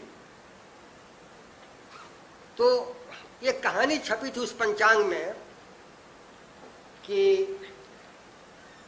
एक जमींदार थे बड़े, और उनकी लड़की पढ़ती थी, किसी लड़के के साथ प्रेम हुआ तो विवाह करना चाहती थी उससे। इस पर घर में पूरा कोहराम मचा कि नहीं ऐसा तो हो नहीं सकता है। कहा कि नहीं, विवाह तो इसी से करूंगी, इस लड़के से। तो सबों से राय ली गई। लड़की की माँ ने इनकार कर दिया, चचा ने इनकार कर दिया, सब। अब रिश्तेदारों की बारी आई कि सबसे पूछा जाए कि भाई क्या राय है। आज नहीं, हमारी प्रतिष्ठा चाहिए, घर वाले कह रहे थे। तो लड़की के मामा आए, तो उन्होंने कहा कि अच्छा ये बताइए कि इस इलाके में इस इलाके का सबसे बड़ा जमींदार कौन है? तो कहा कि मैं हूं।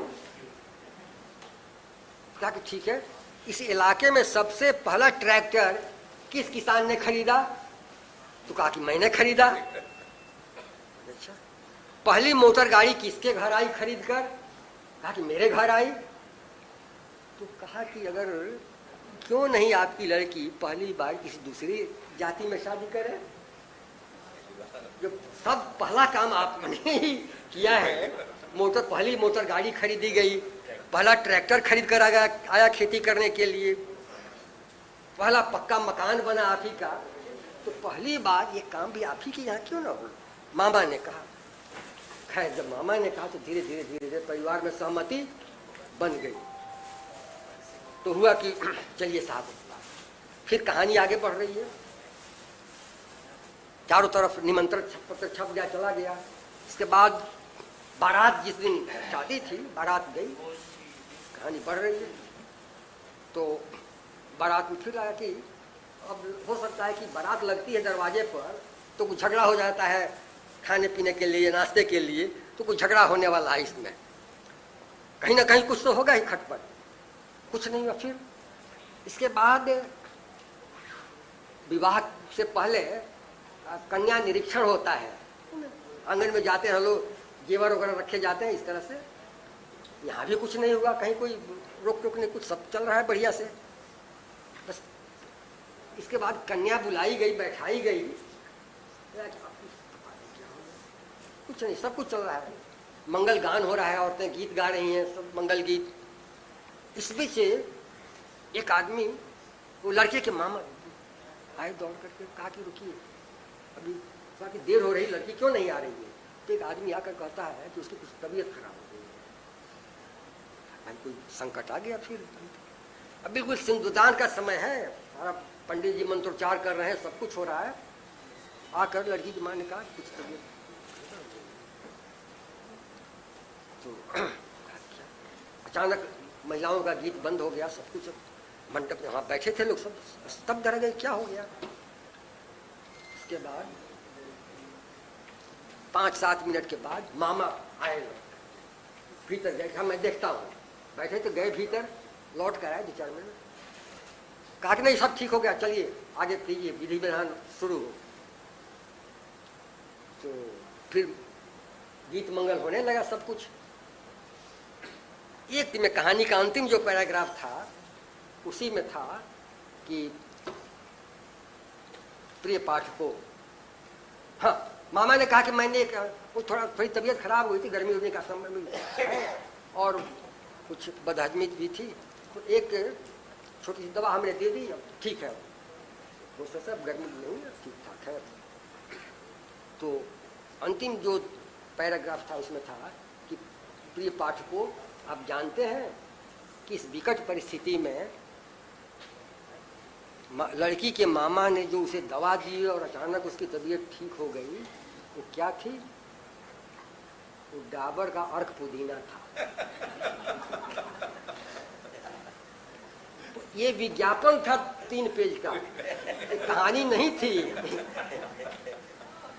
बस यही किस्सा सुनाया रेणु ने, आकर बैठ गया अपनी जगह पर, और एक संदेश दिया कि भाई लेखक जितना कुछ लिखा जा रहा है वो सब कहानी नहीं है।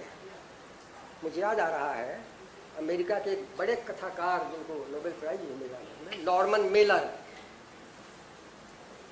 कोई 20 साल पहले उनकी मृत्यु हुई है। उन्होंने लिखा था, एक संस्मरण उनका छपा था, अपने निधन के 1 महीना पहले उन्होंने लिखा, टाइम्स में वो छपा, कि मैं हेमिंगवे बनना चाहता था। हेमिंगवे, ये को नोबेल पुरस्कार मिला हेमिंगवे को भी, और लेकिन मैं बन नहीं सका। और कहा कि दुख तो यह है कि अब की पीढ़ी में कोई हेमिंगवे को कौन कहे, और अपने आप को जो है वो भी बनना नहीं चाहता है। मैं हेमिंगवे बनना चाहता था, यही सपना है। तो बड़ा लेखक होने का सपना, यानी हम रेणु बने, हम ज्ञानेंद्र बने, हम कमलेश्वर बने, हम प्रेमचंद बने, ये नहीं है। हमने जो लिखा, एक ही किताब छपी, लेकिन हम प्रेमचंद हो गए। ये जो दंभ है ये बहुत खतरनाक है, और ये आत्ममुग्धता है। रेणु इस आत्ममुग्धता से बहुत दूर थे। वो लिखने के बाद तो भूल जाते थे कि हमने क्या लिखा, हमने क्या कहा। मित्रों, इसलिए रेणु अपने आप में अकेले हैं। अज्ञेय जैसे लेखक ने, जो कथाकार थे, कवि थे, बड़े सब कुछ, और अज्ञेय तो शिखर थे हिंदी के। शायद ही कोई विधा हो जिसमें उन्होंने न लिखा हो, और पूरा देश ही नहीं पूरी दुनिया जानती है जो साहित्य से सरोकार रखने वाले लोग हैं। निर्मल वर्मा ने तो लिखा रेणु पर कि मैं इसीलिए लिखता हूँ कि कभी रेणु पढ़ेंगे। अब मैं कुछ हल्का लिखने से इसलिए बचता हूँ कि रेणु पढ़ेंगे तो क्या कहेंगे। ये लिखा है निर्मल वर्मा ने कि हल्का लिखने से बचता हूँ, तो मेरे लिए तो एक सेंसर का काम वो करते हैं। मेरे सामने न भी होते हैं तो मेरे मानस में बैठा रहता है कि मेरी रचना को, मेरी कहानी को, मेरे उपन्यास को रेणु को भी पढ़ेंगे, और ऐसा अगर हल्का होगा तो मेरे प्रति क्या उनकी धारणा बनेगी। तो इतने बड़े लोग, बड़े लेखक उनके बारे में लिखते हैं। इसलिए रेणु तो, और मैंने कहा कि रेणु बनने की जो पूरी प्रक्रिया है, अंत में और कुछ नहीं उन्होंने स्वीकार किया। जब जयप्रकाश जी पर लाठी लगी थी यहीं इनकम टैक्स चौराहे पर, तो हम लोग साथ थे, नीचे थे, वो लोग जीप पर बैठे थे, हम लोग पैदल चल रहे थे।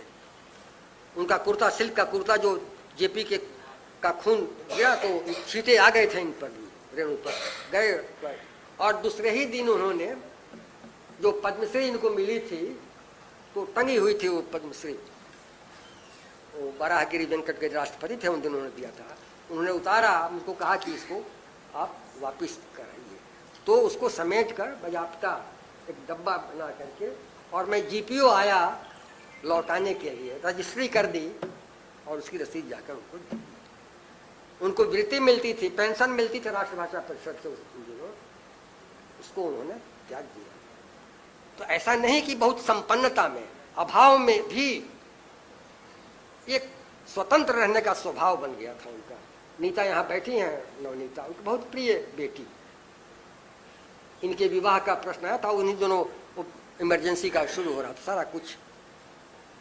ओह, अब मैं कहूँगा तो ये कोई आत्म प्रशंसा हो जाएगी, मेरी भी थोड़ी भूमिका थी, मैंने कहा उनका आप निश्चिंत रहिए, विवाह की व्यवस्था हम लोग देखते हैं, लड़का कोई अच्छा लड़का मिलेगा। उनके मन में एक इच्छा थी कि हमारी एक बेटी पटना में रहे। मैंने बीएन कॉलेज के प्रोफेसर थे राम बुझावन बाबू, मैं राम बुझावन बाबू को लेकर रेणु जी के फ्लैट पर गया। मैं जानता था कि राम बुझावन बाबू रिश्ते तय करते हैं, बहुत व्यवहारिक व्यक्ति थे, हम लोगों के शिक्षक थे, बीएन कॉलेज में हिंदी के अध्यापक थे, बड़े व्यवहारिक थे। हमने चर्चा की, ऐसी सी बात है, आप चलिए आपसे मिलवाते हैं। इसके बाद जाकर उन्होंने रजनी बाबू से बात की, इनका प्रेस था यहाँ पर कदम कुआं में, कदम कुआं में मकान था उनका पार्क के पास। तो रजनी बाबू अब खुद शिक्षक थे, विज्ञान के शिक्षक, और मोहल्ले के लोग उनको मास्टर साहब कहते भी थे, और बड़े संपन्न व्यक्ति। उनको हम लोगों ने कहा और सहज तैयार हुए, कहा कि नहीं तो सौभाग्य की बात होगी कि रेणु की बेटी से हमारे बेटे की भी शादी होगी, तो हमारे लिए गौरव का विषय है। कुछ नहीं, तिलक चढ़ाने के दिन, तिलक का जो दिन जाहिर था, रेणु जी नहीं आए। एक पत्र उन्होंने मुझे लिखा, वो पत्र आज भी है, लाल स्याही से उन्होंने पत्र लिखा कि मैं तो नहीं आ रहा हूँ, लेकिन आप सब कुछ देख लेना। तब हुआ कि क्या किया जाए। तो आप, ये भी एक आदर्श है आप लोगों के लिए, इसलिए मैं चर्चा कर रहा हूँ कि क्या रेणु थे कि नीता यहाँ बैठे हैं। जब तिलक के समय हम लोग पहुंचे तो हुआ कि किनको कहा जाए तिलक कहाँ थे। जितेंद्र बाबू थे, Jitendra Singh ji times of India में जो थे, तो जितेंद्र बाबू भी बड़े प्रेमी रेणु जी के, और इतने कॉफी हाउस में साथ बैठते थे। तो हुआ कि उनके मित्रों में कौन सबसे पुराने हैं, तो एसएच रजी जो जेपी के मित्र थे, कदम कुआं में रहते थे। एसएच रजी, गोरा और सुनहले फ्रेम का चश्मा और सफेद बाल, कुर्ता पजामा झकझक और अद्भुत। मैंने जयप्रकाश जी और साथ बैठ जाते लगा कि दोनों भाई हैं। तो हमने कहा कि नहीं, रजी साहब ही तिलक चढ़ाएंगे, पिता की भूमिका रजी साहब अदा करेंगे। तो मित्रों, उस तिलक में रजी साहब, रजी अहमद नहीं, एसएच रजी उनका नाम था, दिवंगत हो गए लोग। एसएच रजी साहब आए और रेणु जी की जो किताबें थी, महिला आंचल प्रति परिकथा, ये सब किताबें जो आज यहाँ, एक नारियल तो था ही, लेकिन तिलक के रुपए किताबें चढ़ाई गई, लड़के के हाथ में किताबें दी गई।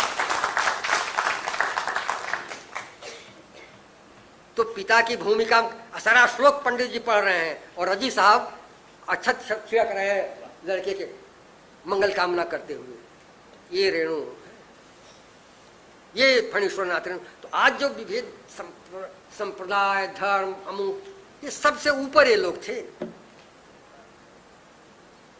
इसलिए, और जयप्रकाश जी जब गए अस्पताल में भर्ती, जेपी गए तो उस दिन लिफ्ट के पास मैं ही था जेपी को ऊपर ले जाने के लिए। तो जेपी ने कहा कि आप यहाँ क्यों, तो उनका पत्र भी है। जेपी जब मुसहरी में काम कर रहे तभी वो पत्र जेपी का छपा है। अभी एक जो चिट्ठियों का एक संकलन प्रकाशित हुआ है उसमें। तो कहा कि मैं तो जनता का लेखक हूँ। और यहाँ भी जेपी ने कहा कि आपको जसलोक में ले चलता हूँ। कहा कि नहीं नहीं, ये जिस मेरे उपन्यास का नायक, महिला आंचल का नायक, इसी पटना मेडिकल कॉलेज का विद्यार्थी है प्रशांत। और मैला आंचल के लेखक के जीवन, कहा कि इस अस्पताल ने मुझे जीवन दिया है, मैं तो मरणासन होकर यहाँ आया था 42 में, इसने मुझे जीवन दिया है, लेकिन जीवन का अंत भी वहीं हो गया। पीएमसीएच के प्रति उनका इतना अनुराग था, अपने डॉक्टरों पर इतना भरोसा था कि उन्होंने जेपी के कहने पर, जेपी की बहुत कद्र करते थे रेणु जी, अज्ञे जी को और उनको भाई जी कहते थे, और लेकिन कहा कि नहीं मैं तो यहीं रहूंगा, ये तो मेरा पीएमसीएच है। उनका निधन भी 11 अप्रैल को वहीं हो गया, आप सब जानते हैं।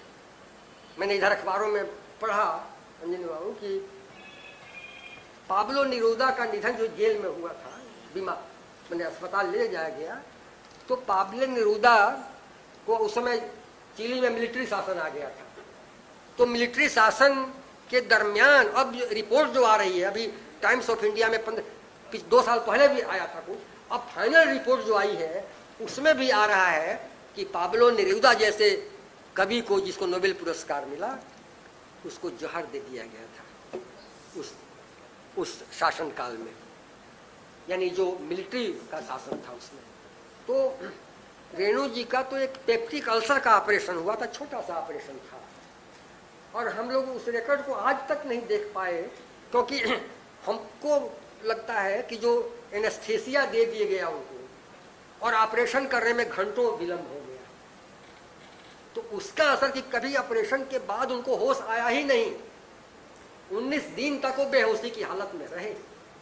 तो पाब्लो नेरूदा के निधन के 50 साल बाद अगर वहां जांच हो सकती है तो 50 साल से तो कम ही रिकॉर्ड रहना चाहिए। इस पर शोध करेंगे लोग, देश के जो नए छात्र विद्यार्थी हैं, रिसर्चर हैं, वो जानेंगे कि हमारा प्रिय लेखक जो मरा एक अस्पताल में, उसके रिकॉर्ड क्या बताते हैं, कैसे हुआ, कोई लापरवाही तो नहीं हुई।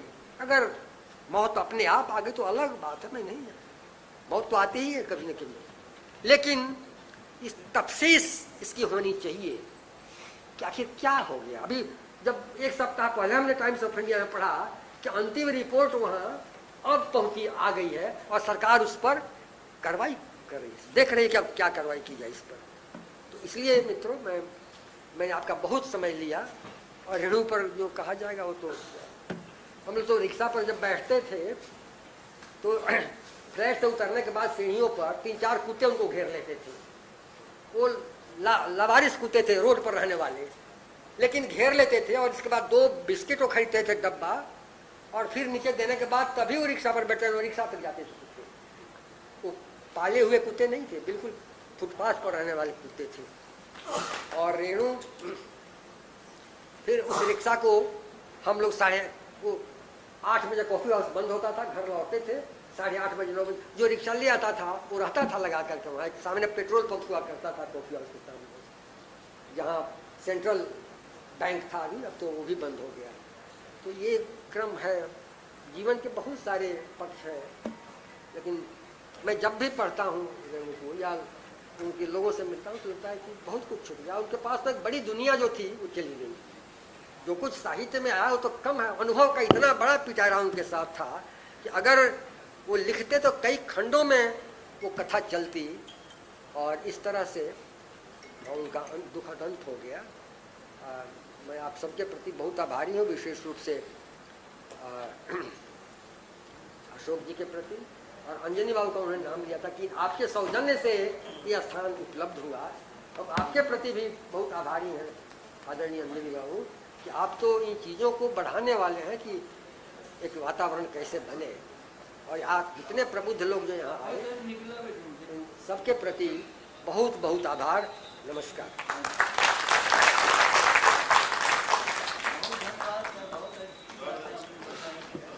आप सभी ने सुना आदरणीय राम बच्चन राय जी का संस्मरण, एक से बढ़कर एक दिलचस्प संस्मरण, मार्मिक संस्मरण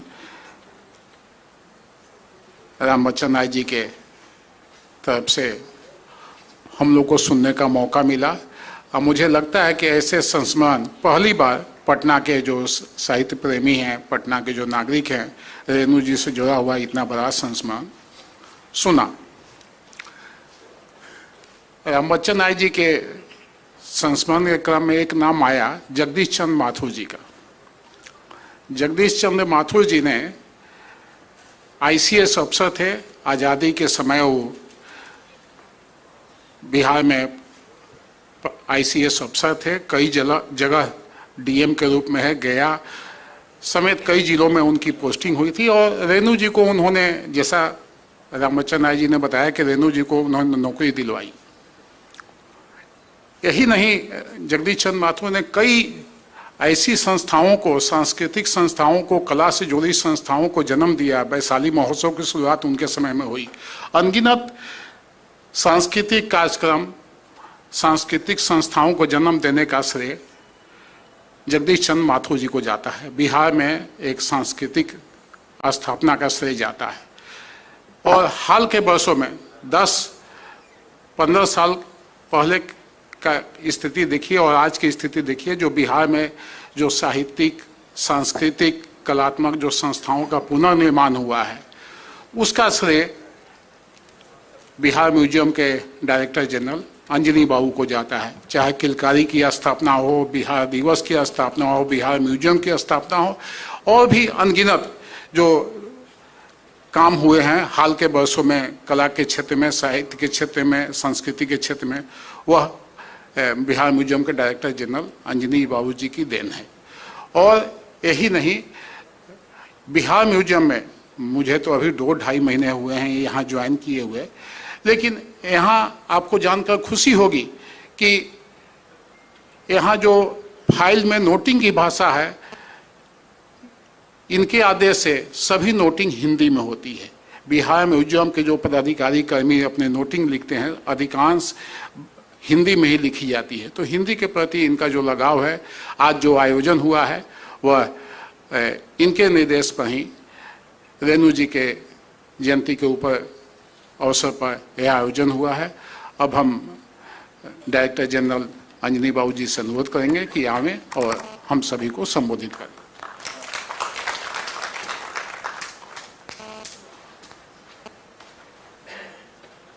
आदरणीय राम बच्चन राय जी, प्रोफेसर राणा प्रताप जी, डॉक्टर रामधारी सिंह दिवाकर जी, प्रसिद्ध चित्रकार बादल साहब, श्रीमती नीला रेणु जी और सभी प्रबुद्धजन। रेणु जी से मैं भी बहुत प्रभावित रहा। हालांकि मैंने उनको नज़दीक से नहीं देखा या जाना नहीं। मेरी नौकरी शुरू हुई पूर्णिया से। मैं जब IAS में आया था 81 में, 1981 में, तो 1 साल की जिले की ट्रेनिंग होती है। तो उसके लिए कोई न कोई जिला हर पदाधिकारी को दिया जाता है। तो हमें पूर्णिया मिला था, और उस समय पूर्णिया आज वाला पूर्णिया नहीं था। उस समय पूर्णिया में ही अररिया और सब कुछ, सब किशनगंज सब जो था उसका एक ही था जिला। वही अब कमिश्नरी हो गया है। और देखिए बहुत इंटरेस्टिंग है, मैं उस पूर्णिया का कमिश्नर था जब उसका सारा इतना बड़ा था। बाद में जब मैं कमिश्नर बन के भी पूर्णिया गया तो वही जिला रह गया, क्योंकि कुछ उसमें नया जुड़ा नहीं। इतना बड़ा पूर्णिया जिला था, लेकिन 81 का पूर्णिया जिला बहुत दूसरा था, बहुत गरीबी थी। मैंने पहली बार बहुत चीज़ मैंने जीवन में, कोई पक्का का मकान ही नहीं होता था। अगर चलते जाइए रास्ते में आए तो समझो कि या तो ब्लॉक होगा या हॉस्पिटल होगा, नहीं तो सारा फूस का मकान। हालांकि फूस का मकान बड़ा इंटरेस्टिंग था। कहीं कहीं तो 2 महल बना लेता था लोग मिट्टी पर करके, लेकिन इतनी गरीबी थी। हम पहली बार देखे थे कि वहाँ आधा साड़ी बिकता है, हाफ, इतनी गरीबी थी। और वो रोड के किनारे पटुआ की खेती होती थी, और एक धान हो वहाँ पे था, बड़ा इंटरेस्टिंग, कि पानी बढ़ता था तो धान भी बढ़ जाता था, लेकिन ऊपर ही रहता था। तो वहाँ पर जब हम पहुँचे तो रेणु जी की छोटी छोटी कहानियों का बहुत संग्रह हमको पढ़ने को मिला। हमको बहुत आश्चर्य हुआ कि कोई आदमी कैसे इतना करीब से और अंदर जाके और इतनी भावुकता से लिख सकता है। उसमें हम भी यंग थे, JNU से आए थे पढ़ के, तो बड़ा इंटरेस्टिंग लगा कि आदमी क्या इतना ये समझने की क्षमता, देखने की क्षमता इतनी गहरी कैसे है। तो हम पढ़े उस सब कहानी, बहुत इंटरेस्टिंग होता था। एक बार पढ़ना शुरू करिए तो आप बीच में नहीं रुक सकते हैं। और तब मैं देखा कि इस बहुत सारी कहानी अररिया के आसपास की है। तो उस समय अररिया सब डिवीज़न था। मैंने उसके एसडीओ को बोला कि मैं 1 सप्ताह रहूँगा। हम जानना चाहते थे कि वकालत खाना और बाजार और हाट क्या होता है, और रोड के किनारे वो चावल में गुड़ डाल के गोला बना के खाता है, बहुत अजीब अजीब चीज़ थी। तो उस समय, हालांकि आज पूर्णिया तो बिल्कुल बदला हुआ है। आप जाओगे तो कुछ भी, आज तो बहुत आराम से आप जा सकते हैं, और सब बिजली है, गांव में सड़क है, स्थिति भी बहुत बदली है, पक्के मकान भी आ गए हैं। लेकिन रेणु जी उतना सारा कुछ कैप्चर कैसे कर पाते थे, वो आश्चर्यजनक था। तो उन लोगों को उस जमाने में उतनी सुविधा भी नहीं होती होगी, लेकिन उनके अंदर कुछ थी, कुछ विशेष तो जरूर था जिससे कि वो वैसा कर पाते थे। और नक्षत्र मालाकार वाला बोले, उसका बहुत इंटरेस्टिंग इंसिडेंट है। एक बार क्या हुआ, हम थे ही वहाँ प्रोफेशनल, तो उसने कोई ज़मीन उनके लोगों ने कब्जा कर ली। तो डीएम ने कहा कि खाली कराइए इसको, ये अवैध अतिक्रमण कर लिया है ज़मीन को। तो हम गए, हम यंग थे, तो हम पूछे उनसे, जाके मिले हम बोले क्यों कब्जा कर रहे हो, तो हम भगा ही देंगे आपको, इतना फोर्स था मेरे पास। तो बोले कि देखिए, हम गरीब लोगों के बीच ज़मीन बंटवाना चाहते हैं, ये आप सरकार सीओ बदमाश है और एसडीओ नहीं बांटने दे रहा है। हमारे तो तुम सरकार का काम कर रहे हो भाई, क्यों नहीं लिस्ट दो हमको। फिर हम डीएम को बोले कि इसमें कोई लॉ एंड ऑर्डर का इशू नहीं है, ये आदमी तो चाह ही रहे हैं कि गरीब के बीच में बांट दीजिए, और हम लोग बांट देते हैं। और फिर अंत में वही हुआ। बहुत इंटरेस्टिंग था, बड़ा रोमांटिक था वो। अच्छा, उस समय में बिजली उजली साफ नहीं थी, लालटेन उल्टेन में पढ़ना होता था, और कोई गेस्ट, अररिया में कुछ गेस्ट हाउस भी उस जमाने में नहीं था। एक छोटा सा वो रोड डिपार्टमेंट का कुछ था, ठहरने का जगह। तो हमको भी देखने का मौका मिला। फिर बहुत दिनों के बाद जब मैं मुख्यमंत्री का प्रधान सचिव बना, तो सीएम को पता नहीं रेणु से बहुत प्रेम। तो कई बार हम लोग गए हैं, 3 बार तो हमको याद है हम सीएम के साथ गए हैं उनके यहाँ, और कई घंटे हम लोग वहाँ रहे हैं, उनके घर में खाना भी खाए हैं। एक अजीब तरह का साग होता है, जानते होंगे दिवाकर जी, बट एक साग कुछ चीज़ का था, उसका हम बीज भी लेके आए, बड़ा आसानी से उग जाता है। हालांकि बहुत टेस्टी नहीं हमको लगा, लेकिन पता नहीं वो साग वहाँ बहुत बहुत कॉमन है। एक दूसरा साग, पटुआ का साग नहीं है, हाँ ठीक बोल रहे हो, वही साग है। वो हम लोग वहाँ से लाए, और हम कई बार गए हैं वहाँ, हम लोग गए हैं वहाँ पर, और वो पूरा एरिया ही एकदम रेणु रेणु लगता है, जैसे घुसते ही लगेगा आपको कि कुछ आप डिफरेंट जगह पे आ गए। तो मुझे भी थोड़ा सौभाग्य मिला। आज तो इतने बड़े बड़े लोगों का आप लोगों ने संस्मरण सुना, सब चीज़ बिल्कुल नया था, और इससे पता चलता है कि अपना राज्य का सांस्कृतिक विरासत कितना समृद्ध है, जिसके बारे में हम लोग बहुत कम जानते हैं, बहुत कम लिखा गया है, बहुत कम लोग जानते भी हैं। अब तो हम चाहेंगे कि कहाँ शौक है, कुछ कुछ ज़्यादा करो इसको, कि हम लोग और लोगों के बारे में जाने, थोड़ा डिटेल में जाने। चलिए, बहुत धन्यवाद आप सभी को, बहुत बहुत धन्यवाद।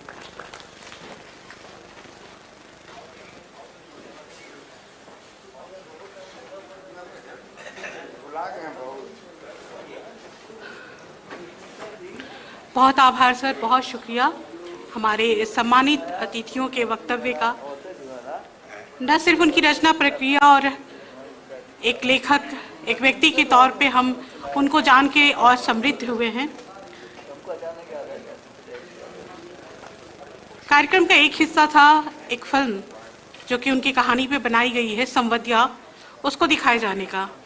वक्त थोड़ा ज़्यादा हो गया है, इसलिए यह फिल्म हम किसी और कार्यक्रम में देखेंगे। हमारे लिए यहाँ कार्यक्रम में आप उपस्थित हुए, इसका शुक्रिया, और धन्यवाद ज्ञापन के लिए यहाँ पे सुनील झा जी को मैं आमंत्रित करती हूँ। इसके साथ एक और सूचना भी कि आप सबके लिए अल्पाहार की व्यवस्था है, तो कार्यक्रम के बाद आप कैफेटेरिया में ज़रूर आएं और अल्पाहार के बाद ही जाएं। सुनील जी।